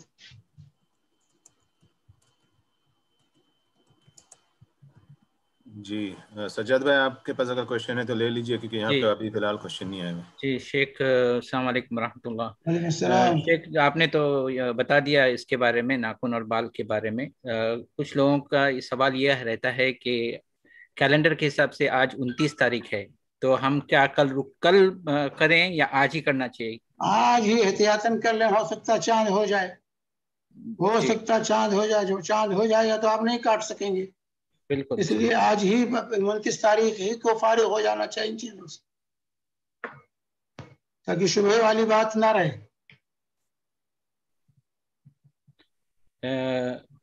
ایک سوال یہ آیا ہے، پہلے ایک سوال گئے ہفتے کا باقی رہ گیا تھا، بعد میں آیا تھا. بھائی پوچھتے ہیں کہ جب ہم غسل کرتے ہیں اور یا غسل کرنے کے بعد بھی اگر ہماری انگلی، پورا ہتھیلی نہیں، انگلی ہمارے اس حصے پہ لگ جائے تو کیا ہمیں وضو واپس کرنی ہے؟ ہماری وضو ٹوٹ جاتی ہے کیا؟ بہتر یہی ہے کہ من مس ذکرہ فلیتوضا، جو اپنی شرمگاہ چھو لے وہ وضو کرے، چاہے انگلی لگے یا پوری ہتھیلی لگے. سمجھے؟ اگر پشت لگتا ہے تو پشت سے نہیں، اندر کی ہتھیلی، اندر کا حصہ لگتا ہے انگلی کا یا ویسا، تو اس کو وضو دہرانا پڑے گا. جزاک اللہ خیر. شیخ، حالانکہ یہ جواب آپ نے پہلے دے چکا ہے لیکن سوال آج آیا ہے واپس. تو وبا کورونا وائرس سے مرنے والے شہید کہلائیں گے؟ دیکھیے، عام طور سے لوگوں کو فکر یہی ہوتی ہے شہید کہلائیں گے کہ نہیں کہلائیں گے. ارے بھائی، ان کے لیے خاتمہ بالخیر کی دعا کیجئے، اللہ تعالیٰ ان کے سیئات کو معاف کرے، جنت میں جگہ دے. اگر وہ نمونیا کے شکار ہوئے ہیں تو شہید ہیں وہ انشاءاللہ. سمجھے؟ اور عام طور سے کورونا میں کیا ہوتا ہے؟ نمونیا ہوتا ہے. تو نمونیا کے اگر شکار ہوئے ہیں تو ایسی صورت میں انشاءاللہ وہ جو سانس کا پرابلم پیدا ہوتا ہے وہ نمونیا سے ہوتا ہے. میں بات آئی کہ نہیں؟ جی شیخ. ہاں، تو نمونیا کے اگر شکار ہوئے ہیں تو انشاءاللہ شہید. جزاک اللہ خیر. ذات الجم کہا گیا ہے کہ شہید، اللہ کے بھی کی حدیث ہے. جی لیکن شہید کا مطلب یہ ہے کہ وہ یعنی ان کا خاتمہ بالخیر ہوا انشاءاللہ، اور ان کے لیے خیر کی توقع کی جائے گی. لیکن دنیا میں وہ شہید نہیں ہے، وہ آخرت کے شہداء میں ان کا شمار ہوگا.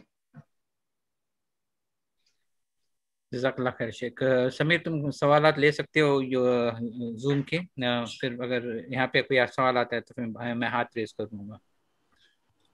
جی شیخ، یہاں پہ سوال ہے کہ کتنے دن تک قربانی کر سکتے ہیں؟ کیا دوسرے دن کی قربانی کتنی کم ثواب ہے پہلے دن سے؟ کتنا کم ثواب ہے؟ ارے بھائی قربانی کا تو آگے آئے گا، اگلے جمعہ پوری تفصیل آئے گی. جی صبر کرنا چاہیے اس وقت تک. لیکن قربانی 4 دن ہے. قربانی کے 4 دن یوم النار اور 3 دن ایام تشریق. 4 دن سب یہ ذبح کے ایام ہیں، اس میں کوئی شک نہیں کہ پہلا دن افضل دن ہے. باقی جو ہے 4 دن تک قربانی جائز ہے. یہ نہیں کہ ثواب میں کمی ہو جاتی کہ کوئی بات نہیں کہی جا سکتی. یہ کہا جا سکتا ہے کہ پہلا دن افضل دن ہے، لیکن یہ کہیں گے کہ دوسرے دن تیسرے دن کریں تو ثواب کم ہو جائے گا. اس کی کوئی دلیل نہیں، ثواب کے کم ہونے کی کوئی دلیل نہیں. کسی چیز کا افضل ہونا اور چیز ہے، ثواب میں کمی کا ہونا اور چیز ہے. 4 دن کی قربانی ہے، پورا ثواب قربانی کا ملے گا انشاءاللہ. لیکن پہلے دن کرنا یہ افضل ہے. جی شیخ، یہاں پہ دوسرا سوال یہ ہے کہ کیا سب گھر والے ناخن تراشیں یا جو قربانی کر رہا ہے وہ؟ جو پیسہ خرچ کر رہا ہے وہ نہیں کاٹے گا، گھر والے نہیں، گھر والوں پر پابندی نہیں. لیکن اگر وہ کرتے ہیں تو سنت؟ ہاں کیا کرتے ہیں؟ انہیں نہیں کاٹتے ہیں. کیوں نہیں کاٹتے؟ ان کے لیے کوئی شرعی حکم نہیں ہے تو کیوں کاٹیں؟ جی سوال ہے کہ باہر ملک میں رہنے والے اگر اپنے ملک میں کسی کو کہہ کر اپنی قربانی کرواتے ہیں تو کیا اس نائب شخص کے لیے ضروری ہے کہ وہ قربانی کرنے والے کا نام لے؟ ہاں نام لے، قربانی کرنے والے کا نام لے. وہاں لوگ نام پوچھتے ہیں. ہاں نام پوچھنا چاہیے، بتانا چاہیے. اور یہ حضرت اس وقت بال ناخن نہیں کاٹ سکتے جب تک کہ قربانی نہ ہو جائے. جی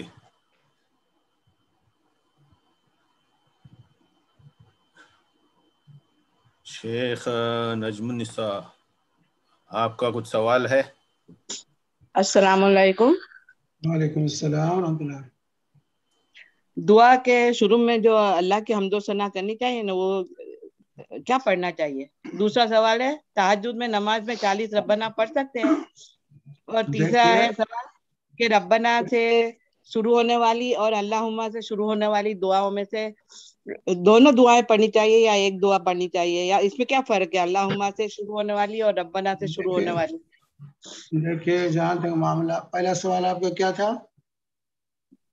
دعا کے شروع میں اللہ کی حمد و ثنا میں کیا پڑھنا چاہیے؟ الحمدللہ رب العالمین والصلاۃ والسلام علی خاتم الانبیاء والمرسلین، جو ہے یہ حمد و ثنا ہے. التحیات للہ والصلوات والطیبات والسلام علیک ایھا النبی ورحمۃ اللہ وبرکاتہ. اس کے بعد یہ ثنا اللہ تعالیٰ کی حمد ہے، اور اس کے بعد اللہم صلی علی محمد، نبی کریم صلی اللہ علیہ وسلم پر صلاۃ ہے. تو دعا جو آپ عام کر رہے ہیں تو الحمدللہ رب العالمین، یہ اللہ کی حمد ہے. الصلاۃ والسلام علی خاتم الانبیاء والمرسلین، پھر نبی کریم صلی اللہ علیہ وسلم پر درود ہے. اس کے بعد جو دعا کرنی ہے آپ دعا کیجیے، جو مانگنا اللہ سے دعا مانگیے. اور دونوں طرح کی دعائیں قرآن میں مذکور، اللہم سے بھی دعا ہے اور ربنا سے بھی دعا ہے. انبیاء کی اکثر دعائیں ربنا سے، ربنا آتنا فی الدنیا حسنہ وفی الآخرۃ حسنہ وقنا عذاب النار، جو ہے رب اجعلنی مقیم الصلاۃ ومن ذریتی. انبیاء کی اکثر دعائیں ربنا سے، تو ربنا سے بھی اور اللہم سے دونوں سے دعائیں ثابت ہیں، دونوں کی دعائیں کرنی چاہیے. چاہے اللہم سے شروع کیجئے چاہے ربنا سے شروع کیجئے، دونوں میں اللہ کا نام ہے. وَلِلَّهِ الْأَسْمَاءُ الْحُسْنَى، اصل یہ ہے وَلِلَّهِ الْأَسْمَاءُ الْحُسْنَى فَادْعُوهُ بِهَا. اللہ کے اچھے اچھے نام ہیں، ان ناموں سے اللہ کو پکارو، ان ناموں سے اللہ سے دعا کرو. تو اللہم میں اللہ ہے، یہ اللہ کے اسم اعظم ہے. اور اسی طریقے سے جو ہے ربنا بھی اللہ کا نام ہے، رب بھی اللہ کا نام ہے. تو اس طرح سے اللہ کے کوئی کسی بھی نام کے ساتھ اللہ سے دعا کر سکتے ہیں. لیکن عام طور سے انبیاء ربنا یا اسے اللہم، یہ دعائیں جو قرآن و حدیث میں بیان کی گئی ہیں، ان سے انسان کو اپنی دعا کا آغاز کرنا چاہیے. اور تہجد میں 40 ربنا پڑھ سکتے ہیں، دیکھ کر پڑھ سکتے ہیں. 40 پڑھو، 50 پڑھو، 100 پڑھو، کوئی بات نہیں، لیکن اس کو خاص کر لینا کہ بھائی 40 پڑھنا ضروری ہے، یہ غلط ہے. نہیں، لیکن دیکھ کر پڑھ سکتے ہیں، دیکھ کر پڑھ سکتے ہیں، دیکھ کر پڑھ سکتے ہیں. پڑھیے، کوئی بات نہیں، یاد ہے دیکھ کے پڑھیے، کوئی بات نہیں، جتنی دعائیں کرنی ہے کیجئے، لیکن اس کو خاص نہ کیجئے کہ بھائی تہجد میں 40 ربنا جو قرآن میں آیا اس کو پڑھنا ضروری ہے. نہیں، آپ جتنی دعائیں کرنی ہے دعا کیجئے، 40 کے ساتھ تخصیص نہ کیجئے. جزاک اللہ خیر. حیاکم اللہ، بارک اللہ.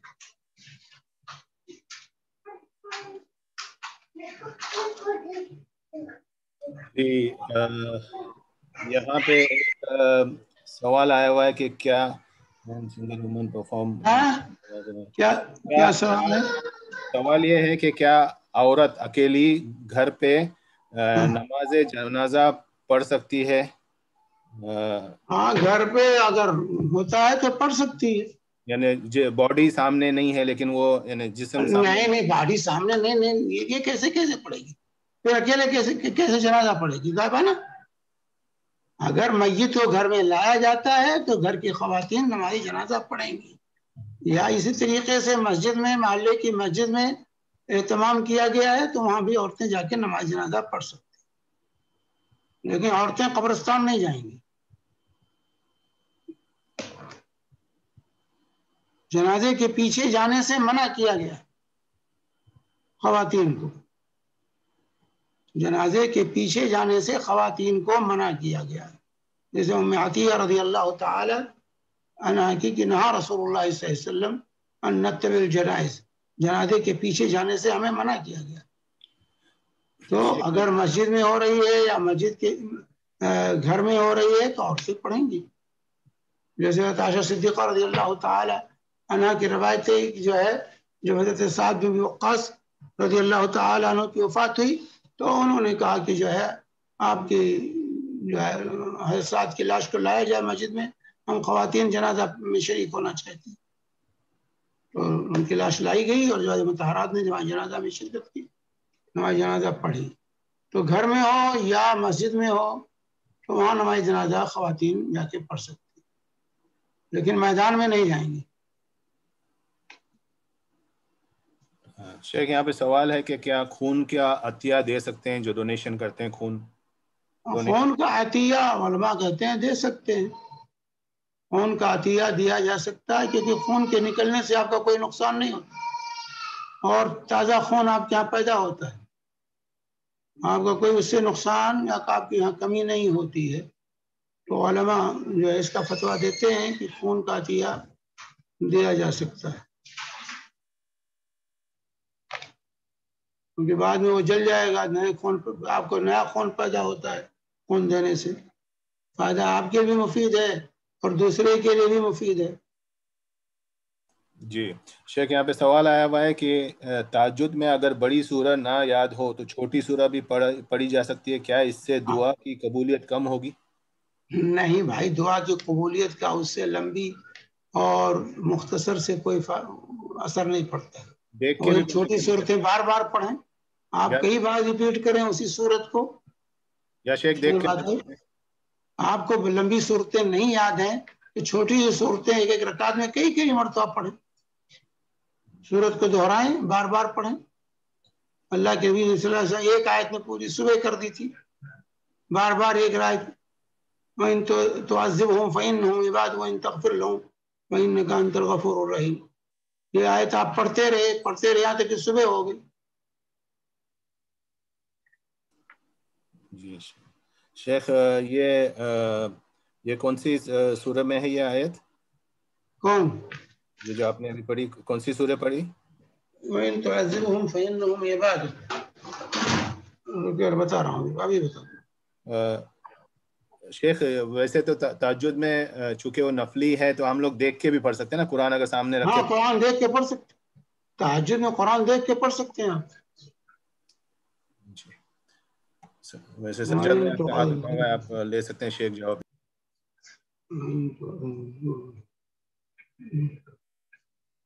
یہ آیت جو ہے سورہ مائدہ کی ہے 118 نمبر.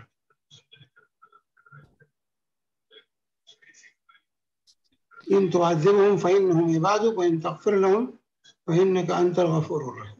118 نمبر سورہ المائدہ. شیخ کچھ سوالات آ گئے ہیں یوٹیوب پہ، میں ان کو لینا چاہتا ہوں. پہلا ہے کہ اگر 2 قربانی ہو تو بیوی ایک اپنی طرف سے کر سکتی ہے یا دونوں شوہر کی طرف سے ہوتا ہے؟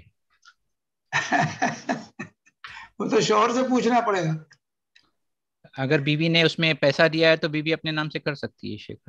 صحیح. ہاں بھائی اگر بیوی نے خریدا تو بیوی کرے اپنے نام سے، لیکن ایک قربانی ایک فیملی کی طرف سے، شوہر کی قربانی بیوی اور اس کے بچوں کی طرف سے کافی ہے. جی شوہر کی قربانی بیوی اور بچوں کی طرف سے کافی ہے، لیکن اس کو کہنا چاہیے اللہ تقبل منی ومن اہل بیتی، اللہ میری طرف سے اور میری بیوی بچوں کی طرف سے قبول کر. جی شیخ میں نے کہیں سے سنا ہے کہ اگر کسی کو یہ نہیں سب الفاظ یاد ہے تو بسم اللہ یا اللہ اکبر کہہ کے بھی دل میں ارادہ ہے. نیت انما الاعمال بالنیات. ارے بھائی اب سب کچھ سیکھ لیتے ہیں، اتنا 2 لفظ نہیں سیکھ سکتے. وہی کہہ رہا ہوں جب آج کل بھائی اللہ کے رسول اپنے ہاتھ سے ذبح کرتے اور آج ہم اپنے ذبح کرنا اپنے شان کے خلاف سمجھتے ہیں اور جو ہے انتظار میں بیٹھے رہتے ہیں. مسلمانوں کو کچھ سیکھنا چاہیے نبی کی سنت سے. اللہ کے نبی اپنے ہاتھ سے ذبح کرتے تھے. بھائی آپ سے بڑھ کر کوئی ہے یا کسی کا عہدہ بڑا ہے یا کسی کا کام زیادہ ہے نبی کریم صلی اللہ علیہ وسلم سے بڑھ کر؟ اتنے اونچے مقام پر فائز ہوتے ہوئے جانور اپنے ہاتھ سے ذبح کرتے تھے. چھری عائشہ تیز کرتی تھی اور جو ہے اللہ کے خود اپنے بکرے کو گرا کر اپنے ہاتھ سے ذبح کرتے تھے. تو یہ سنتوں کو بھی سیکھنا چاہیے ہمیں. بہرحال نہیں یاد ہے آپ انما الاعمال بالنیات کے تحت آپ کی قربانی ہو جائے گی، لیکن اتنا تو اللہ تقبل منی ومن اہل بیتی اتنا تو سیکھ لیں کہنا. اتنے بھی سیکھنے کی ضرورت نہیں محسوس کرتے ہم. تو کیا اللہ تقبل منی ومن اہل بیت بسم اللہ اللہ اکبر. جی شیخ اگلا سوال ہے دین کے بارے میں. دین اب دیکھیں ابھی کمپیوٹر کا کوئی مسئلہ ہوتا نا تو کچھ سیکھ لیتے ہو، کہیں باہر جانے کا مسئلہ ہو تو سیکھ لیں گے، اگر نوکری کا معاملہ ہو تو سب کچھ سیکھ لیں گے.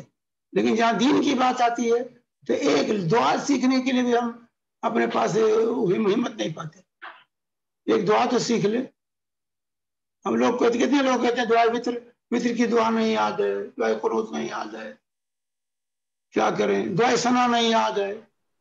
کیا رہے اللہ کے یہاں کیا جواب دیں گے کہ دین سے اس قدر وابستگی تھی ہماری، دین کی اتنی فکر تھی ہمیں کہ ہم دعا ثنا نہیں یاد کر پائے، سورہ فاتحہ نہیں یاد کر پائے، سورہ اخلاص اور سورہ فلق سورہ ناس نہیں یاد کر پائے. کیا کرتے رہے 60 سال 70 سال زندگی میں؟ کتنا ٹائم لگتا ہے سورہ فاتحہ یاد کرنے میں، سورہ اخلاص یاد کرنے میں. اور زیادہ تر صحابہ اس وقت 40 سال کے اور اوپر ہی تھے. تب وہی کہتا ہوں بھائی صحابہ نے بڑی عمر ہی میں سب سیکھا تھا. شیخ سوال یہ ہے کہ کسی کا سوال ہے کہ جماعت اسلامی کی بنیادی خامیاں بتائیں. آج کل اہل حدیث بھی ان کی جماعت میں شامل ہو رہے ہیں، وہ اہل حدیث اور اس جماعت کو ایک ہی سمجھتے ہیں. نہ وہ اہل حدیث نہیں ہے، انہوں نے نہ اہل حدیث کو سمجھا ہے نہ جماعت اسلامی کو سمجھا. جو ایسا کہتے ہیں نہ انہوں نے اہل حدیثیت کو سمجھا ہے نہ جماعت اسلامی کو سمجھا ہے. بنیادی جماعت اسلامی کا منہج الگ ہے، اہل حدیث کا منہج الگ ہے. جی بیسک منہج پہ ہے. بیسک جواب یہی ہے کہ ان کا منہج الگ ہے اور دونوں کا منہج الگ الگ ہے. جماعت اسلامی کی اصل حاکمیت ہے اسٹیٹ، آپ اسٹیٹ کے موضوع پر آ جائیے ان کے ساتھ، آپ ان کے ممبر ہیں، آپ کا عقیدہ کچھ بھی ہو، آپ کا عمل کچھ بھی ہو، اس سے کچھ لینا دینا نہیں ہے، عقیدے سے کوئی سروکار نہیں ہے. آپ کا جو ہے اسٹیٹ اسلامی اسٹیٹ چاہیے، اسلامی اسٹیٹ چاہیے بس. جزاک اللہ خیر شیخ. شیخ سوال یہ ہے کہ اگر کوئی قرض دار ہے تو وہ قربانی کر سکتا ہے؟ قرض دار قربانی کر سکتا ہے. قرض قربانی سے مانے نہیں ہے، قرض حج سے مانے نہیں ہے، اللہ کہ وہ قرض جس کی ادائیگی فوری ہو، اسی وقت ادا کرنا ہے. تو پہلے ہم کہیں گے قرض ادا کرو، قرض کو ڈیلے نہ کرو، قرض فوری ادائیگی اگر ہے. لیکن آپ کو بعد میں قرض ادا کرنا ہے اور اس کا بہانہ کر کے آپ قربانی نہ کریں، اس کا بہانہ کر کے آپ حج عمرہ نہ کریں، یہ غلط ہے. جزاک اللہ خیر شیخ. شیخ ایک سوال ہے، پہلے سلام کر رہے ہیں آپ کو اور کہہ رہے ہیں کہ اللہ کو خدا کہہ سکتے ہیں کیونکہ قرآن میں اللہ کا لفظ زیادہ ذکر ہے. اللہ کو خدا نہیں کہہ سکتے، خدا سے اللہ کو پکارنا یہ صحیح نہیں، کیونکہ اللہ نے اپنا نام خدا نہیں رکھا ہے. وہ جو ہے وَلِلَّهِ الْأَسْمَاءُ الْحُسْنَى فَادْعُوهُ بِهَا، اللہ کے اچھے اچھے نام ہیں، انہیں ناموں سے اللہ کو پکارو. خدا اللہ کا نام نہیں ہے. ہاں یہ خبر کے طور پر کہا جا سکتا ہے کہ ہمارا خدا اللہ ہے، سمجھے، ہمارا خدا اللہ ہے، لیکن خدا اللہ کا نام نہیں ہے. خدا کے ذریعے اللہ کو نہیں پکارا. خدا تو جھوٹا خدا اور سچا خدا، ہر ایک اپنے معبود کو خدا کہتے ہیں. ہندوؤں کا خدا اور ہے، مسلمانوں کا خدا اور ہے. یہ اور خدا کی جمع خداؤں آتی ہے، اللہ کی کوئی جمع ہے؟ اللہ ایکڑ تنا ہے. تو اللہ کو خدا نہیں کہہ سکتے، نام کے طور پر اس کا نام خدا کہنا غلط ہے. شیخ ادھر سوری ایک منٹ سجد میں، وہ آپ نے جو کہا سورہ مائدہ کی 118 بولے آپ نے شیخ؟ ہاں 118 118 سورہ مائدہ ہے. ہاں سورہ مائدہ کوئی کسی نے سوال کیا. جی سجد کنٹینیو کریں. سورہ مائدہ ان تعذبهم فإنهم عبادك وإن تغفر لهم فإنك أنت العزيز الحكيم. سوال ہے اگر نماز جنازہ ہو گئی ہے تو پھر دوبارہ غائبانہ نماز جنازہ پڑھ سکتے ہیں، اور مردوں کے پیچھے عورت نماز جنازہ پڑھ سکتی ہے، یا دوبارہ نماز جنازہ پڑھنا بدعت ہے؟ دوبارہ کیا مطلب؟ مطلب ایک نماز جنازہ آلریڈی غائبانہ ہو چکی ہے یا نماز جنازہ ہو چکی؟ دیکھیں غائبانہ تو محل نظر ہے، غائبانہ نماز جنازہ اس وقت پڑھیں گے جبکہ نماز جنازہ نہ پڑھی گئی ہے، بغیر جنازے کے لوگوں نے دفن کر دیا اور آپ کو خبر ملے تو آپ غائبانہ نماز جنازہ پڑھنے کا اہتمام کیجیے، سمجھے. لیکن اگر اس کی نماز جنازہ ہو چکی ہے تو فرض کفایہ ہے کہ فرض ادا ہو گیا، اب بار بار جنازہ پڑھنے کی ضرورت نہیں کہ غائبانہ نماز جنازہ پڑھیں. ہاں جو لوگ قبر پر پہنچ سکتے ہیں قبر پہ جا کر کے وہ نماز جنازہ پڑھ سکتے ہیں. قبر پر نماز جنازہ پڑھنا جو لوگ جنازے میں شریک نہیں ہوئے ان کے لیے جائز ہے، لیکن الگ سے غائبانہ نہیں پڑھیں گے. قبر پر آپ پہنچتے ہیں تو آپ غائبانہ پڑھ لیں، جنازے میں نہیں شریک ہوئے، میت کو دفن کر دیا گیا، اس کے بعد آپ پہنچ رہے ہیں تو آپ نماز جنازہ پڑھ سکتے ہیں. اللہ کے نبی صلی اللہ علیہ وسلم نے پڑھی ہے. ایک خاتون تھی جو جھاڑو دیا کرتی تھی مسجد نبوی میں، اور وہ ان کی وفات ہو گئی تو صحابہ نے ان کو دفن کر دیا، اللہ کے رسول کو اطلاع نہیں بھیجی. اور اس کے بعد اللہ کے نبی صلی اللہ علیہ وسلم نے جب اس کو نہیں دیکھا کئی روز تک تو پوچھا بھائی وہ خاتون کہاں گئی؟ تو جھاڑو دیا کرتی تھی مسجد میں. تو لوگوں نے کہا رسول اللہ اس کی وفات ہو گئی، ہم لوگوں نے دفن کر دیا. تو کہا تم لوگوں نے مجھ کو کیوں نہیں بتایا؟ چلو دلونی علی قبرہا، اس کی قبر مجھے بتاؤ. پھر آپ اس کی قبر پر گئے اور صحابہ کے ساتھ آپ نے اس کی جنازے کی نماز پڑھی دوبارہ. تو قبر پر نماز پڑھ سکتے ہیں، یا یہ طرح میت کی نماز جنازہ، میت ابھی موجود ہے، کچھ لوگ بعد میں پہنچے تو وہ نماز جنازہ دوبارہ پڑھ سکتے ہیں، ان کے لیے کوئی پریشانی نہیں. نماز جنازہ ہو گئی، کچھ لوگ پہنچے اور میت ابھی دفن نہیں کی گئی ہے، وہاں نماز جنازہ دوبارہ پڑھ سکتے ہیں. جزاک اللہ خیر شیخ۔ دوسرا سوال ہے کہ میرا رمضان کا روزہ چھوٹا ہوا ہے، وہ ہاں۔ پہلے رکھنا ضروری ہے یا میں صرف 9 ذی الحجہ کا روزہ رکھ لوں؟ شوگر کا مریض ہونے کی وجہ سے 2 روزے ایک ساتھ نہیں رکھ سکتا ہوں۔ اور بھائی تو آپ عرفہ کا روزہ رکھ سکتے ہیں، عرفہ کی نیت سے، عرفہ کا روزہ عرفہ کی نیت سے رکھ سکتے ہیں، لیکن جب آپ کے فرائض باقی ہیں اور آپ شوگر کے مریض ہیں تو عرفہ کے دن آپ فرض کی نیت سے نہیں، ایک روزہ آپ کا ادا ہو جائے گا، فریضہ ادا ہو جائے گا، وہ بہتر ہے۔ جو آپ کی یہ صورتحال ہے جیسا بتا رہے ہیں، ایک سے زیادہ روزہ رکھ بھی نہیں سکتے، مریض ہیں، تو نوافل کے بجائے فرض کو پہلے پورا کر لیجیے، بہتر۔ جی یہاں آپ یہ بھی بتا دیں کہ فرض کے ساتھ نوافل کو مکس نہیں کر سکتے ہیں، فرض روزہ اپنے طور پہ رکھنا پڑے گا آپ کو، اور عرفہ کا روزہ الگ ہے، دونوں روزے ایک ساتھ مکس نہیں کر سکتے۔ اکٹھا نہیں، فرض کے ساتھ نفل کو نہیں ملائیں گے، نیت ایک ہوگی، جس نیت سے رکھیں گے، اگر فرض کی نیت سے رکھتے ہیں تو فرض ادا ہوگا، اور اگر جو عرفہ کی نیت سے رکھتے ہیں تو عرفہ ادا ہوگا۔ جزاک اللہ خیر شیخ، حالانکہ آپ نے اس کا جواب دے دیا ہے لیکن پھر واپس آ گیا ہے، یہ پتہ نہیں ہے، ابھی دیا ہے آپ نے۔ 40 ربنا تہجد کی نماز میں دیکھ کر پڑھ سکتے ہیں؟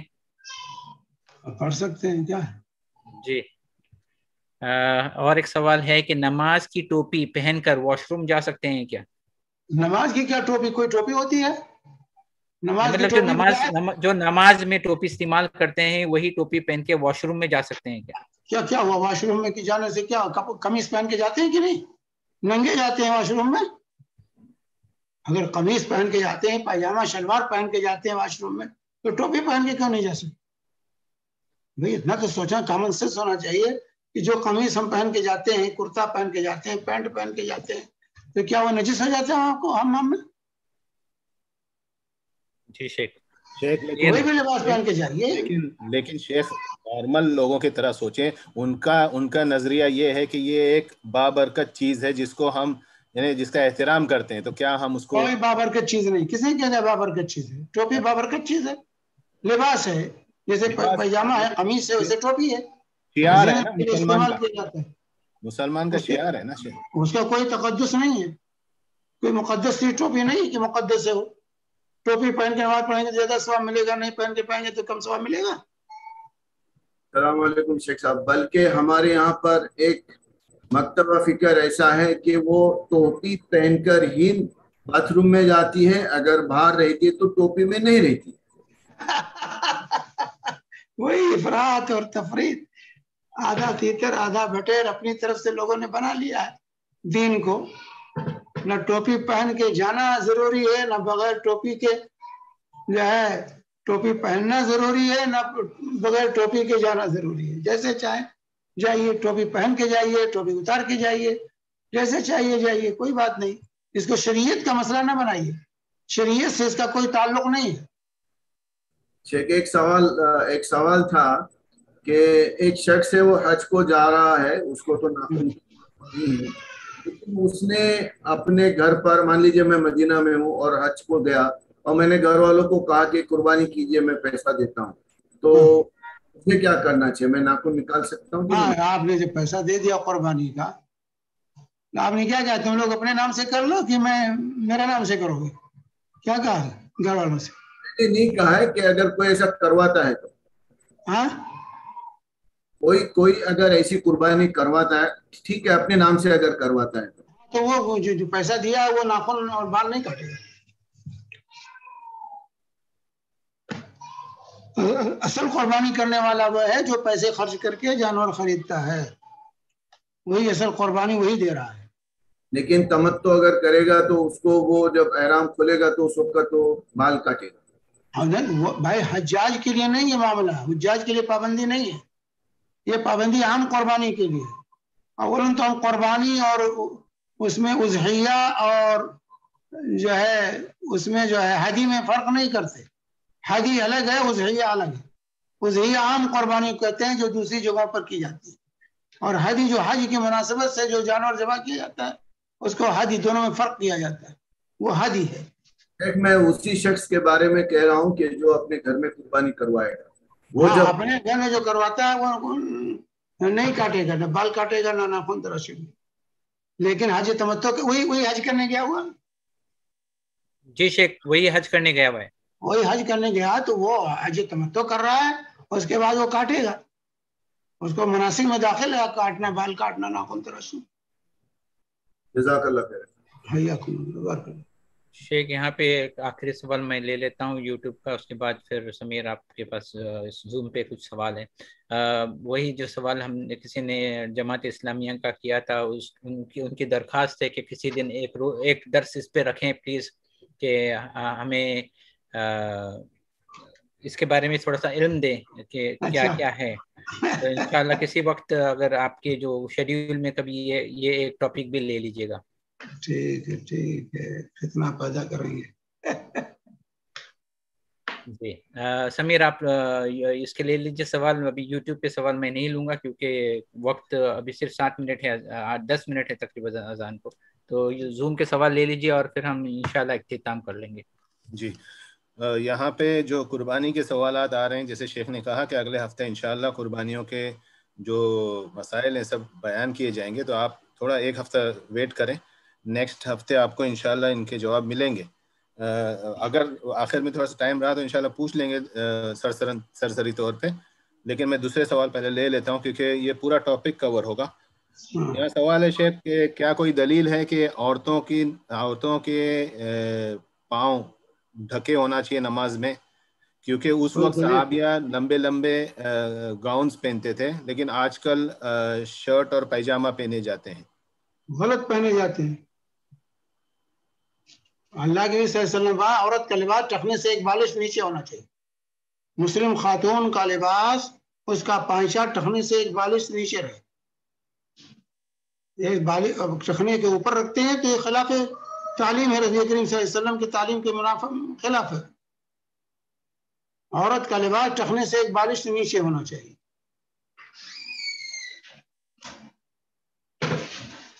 کہا گیا المرأۃ عورہ، عورت سراپا ستر ہے، سراپا ستر کا، سر سے لے کر پیر تک ستر ہے۔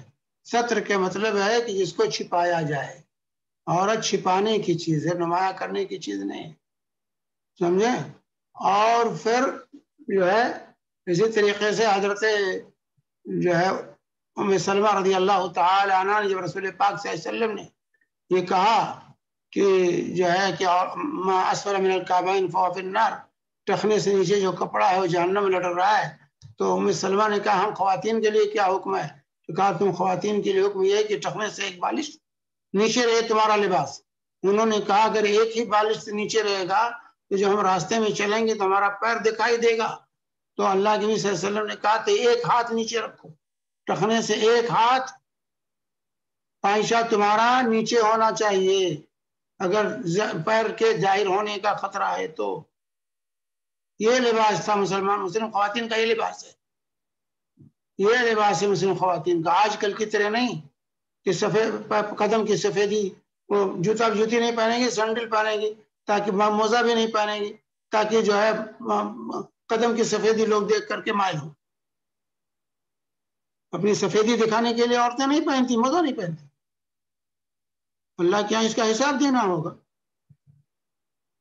اس کو جو آج جو رواج ہو گیا اسلامی لباس نہیں ہے، وہ اسلامی لباس نہیں۔ عورت کا پائچہ ایک بالش نیچے رہے گا۔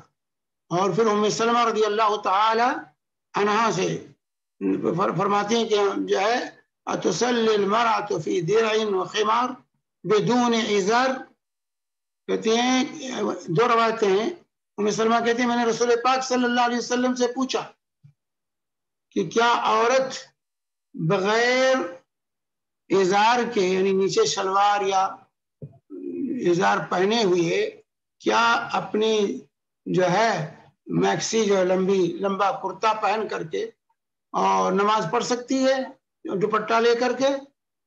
تو اللہ کے نبی صلی اللہ علیہ وسلم نے فرمایا اذا كانت الدرع سابغا لظهور قدمیها، اس وقت پڑھ سکتی ہے بغیر ازار اور شلوار کے جبکہ اس کے قمیص یا اس کا سمی وہ جو ہے میکسی اتنی لمبی ہو کہ اس کے قدم کا اوپری حصہ ڈھکا ہوا ہو، دکھائی نہ دے رہا ہو. تمہیں بتائی کہ نہیں؟ تب وہ پڑھ سکتی ہے نماز، ورنہ نہیں. تو یہ دو روایتیں ہیں، ایک طرف تو مرفوعاً ہے، ایک موقوفاً ہے. ایک روایت میں ہے کہ ام سلمہ سے پوچھا گیا تو انہوں نے کہا اذا كانت الدرع سابغا لظهور قدمیہا، جبکہ جو ہے اس کے اوپری حصے کو، قدم کے اوپری حصے کو وہ ڈھک رہا ہو کپڑا اس کے قمیص سے جو ہے، تب وہ پڑھ سکتے. اس میں ظاہر ہے کہ قدم کا ڈھکنا ضروری ہے. قدم کھلا ہوا ہے تو نماز نہیں ہوگی.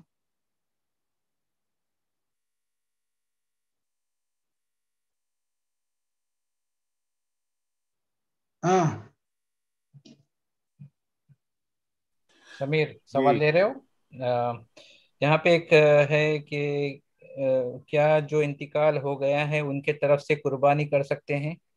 نہیں، میت کی طرف سے قربانی مشروع نہیں. میت کی طرف سے قربانی مشروع نہیں ہے. رسول اللہ صلی اللہ علیہ وسلم اور صحابہ سے یہ چیز ثابت نہیں ہے کہ میت کی طرف سے وہ لوگ قربانی دیتے رہے ہوں. وہ اپنی طرف سے، اپنے اہل خانہ کی طرف سے دیتے رہے. کیا قربانی کسی سے قرض لے کے بھی کی جا سکتی ہے؟ ہاں قربانی قرض لے کے بھی کی جا سکتی ہے؟ ہاں کر سکتا ہے، کوئی قرض لے کے کرتا ہے، کرے قربانی ہو جائے گی. لیکن ہم کہیں گے تکلف کرنے کی ضرورت، ہم یہ کہیں گے تکلف کرنے کی ضرورت نہیں، استطاعت مت کیجیے. لیکن اگر کوئی کرتا ہے تو قربانی اس کی صحیح ہے. بھائی قرض لے کر رجسٹری کراتا ہے تو جائیداد خریدتا ہے تو صحیح ہے کہ نہیں ہے؟ تو دنیا خریدے تو جائز ہے، دین خریدے تو ناجائز ہو جائے گا. جی شیخ یہاں تک زوم کے تقریباً سوال ہو گئے. ایک سوال یوٹیوب پہ آیا ہے، حالانکہ میں نے کہا تھا لیکن آ گیا، ٹائم بھی ہے تھوڑا سا. گھر پہ سر پہ دوپٹہ اوڑھ کر رکھنا چاہیے یا اذان ہوئے جب بھی اوڑھنا چاہیے؟ ایسا مجھے لگتا ہے. بھائی گھر میں اگر محرم ہی سب ہیں، نہ محرم کوئی نہیں ہے، تو اگر سر پر دوپٹہ نہیں ہے تو کوئی بات نہیں. اس میں بات آئی سر پر، لیکن سینے پر دوپٹہ ہونا چاہیے. باپ رہتا ہے، بھائی رہتا ہے، اس کے سامنے سینہ کھول کے عورت نہیں رہ سکتی. سینے کے ابھار کو چھپانے کے لیے خواتین کو چاہیے کہ اپنے سینوں پر اپنا دوپٹہ ڈالے رکھیں. گھر کے اندر بھی دوپٹہ پھینک کے نہ رہیں، کیونکہ آج کل کا لباس جو ہے بڑا عوریہ لباس پہنا جاتا ہے ہمارے گھروں میں. اس لیے سینے پر دوپٹہ ہونا چاہیے خواتین کو، باپ کے سامنے، بیٹے کے سامنے، سمجھے، بھائی کے سامنے. اس کا اہتمام ضروری ہے. رہا سر کا ڈھانکنا، تو سر کا ڈھانکنا ضروری نہیں، سینہ ڈھانکنا ضروری ہے، سر کا ڈھانکنا نہیں ضروری ہے. اذان رہا ہوئی یہ کہ اذان ہو تو سر پہ دوپٹہ ڈال لو، ایسے کوئی شرعی حکم نہیں کہ اذان ہو تو سر پہ دوپٹہ ڈال لو. شریعت کا کوئی ایسا حکم نہیں ہے. ٹھیک ہے شیخ، جزاک اللہ خیراً. آج کے لیے ہم یہیں اختتام کرتے ہیں. شیخ کل اور پرسوں، کل اور منگل کا درس ہے آپ کا کہ نہیں ہاں رہنے کل والا؟ کا درس تو ہے جی انشاءاللہ. تو انشاءاللہ کل کا درس یہ ہوگا ہفتہ انشاءاللہ. درس ہوگا، یہ ہفتہ ہے درس انشاءاللہ. جی جزاک اللہ خیراً شیخ، آپ نے معلومات دی. اور انشاءاللہ اگلا جو آپ نے بتایا ہے کہ اگلے جمعہ کو انشاءاللہ قربانی کا موضوع ہوگا، ہاں تو انشاءاللہ ہم اس کو ان ڈیٹیل انشاءاللہ ہم لوگ سنیں گے. جزاک اللہ خیراً. سبحانک اللہم و بحمدک، اشہد ان لا الہ الا انت، استغفرک و اتوب الیک. جزاک اللہ خیراً. جزاکم اللہ خیرا، بارک اللہ فیک.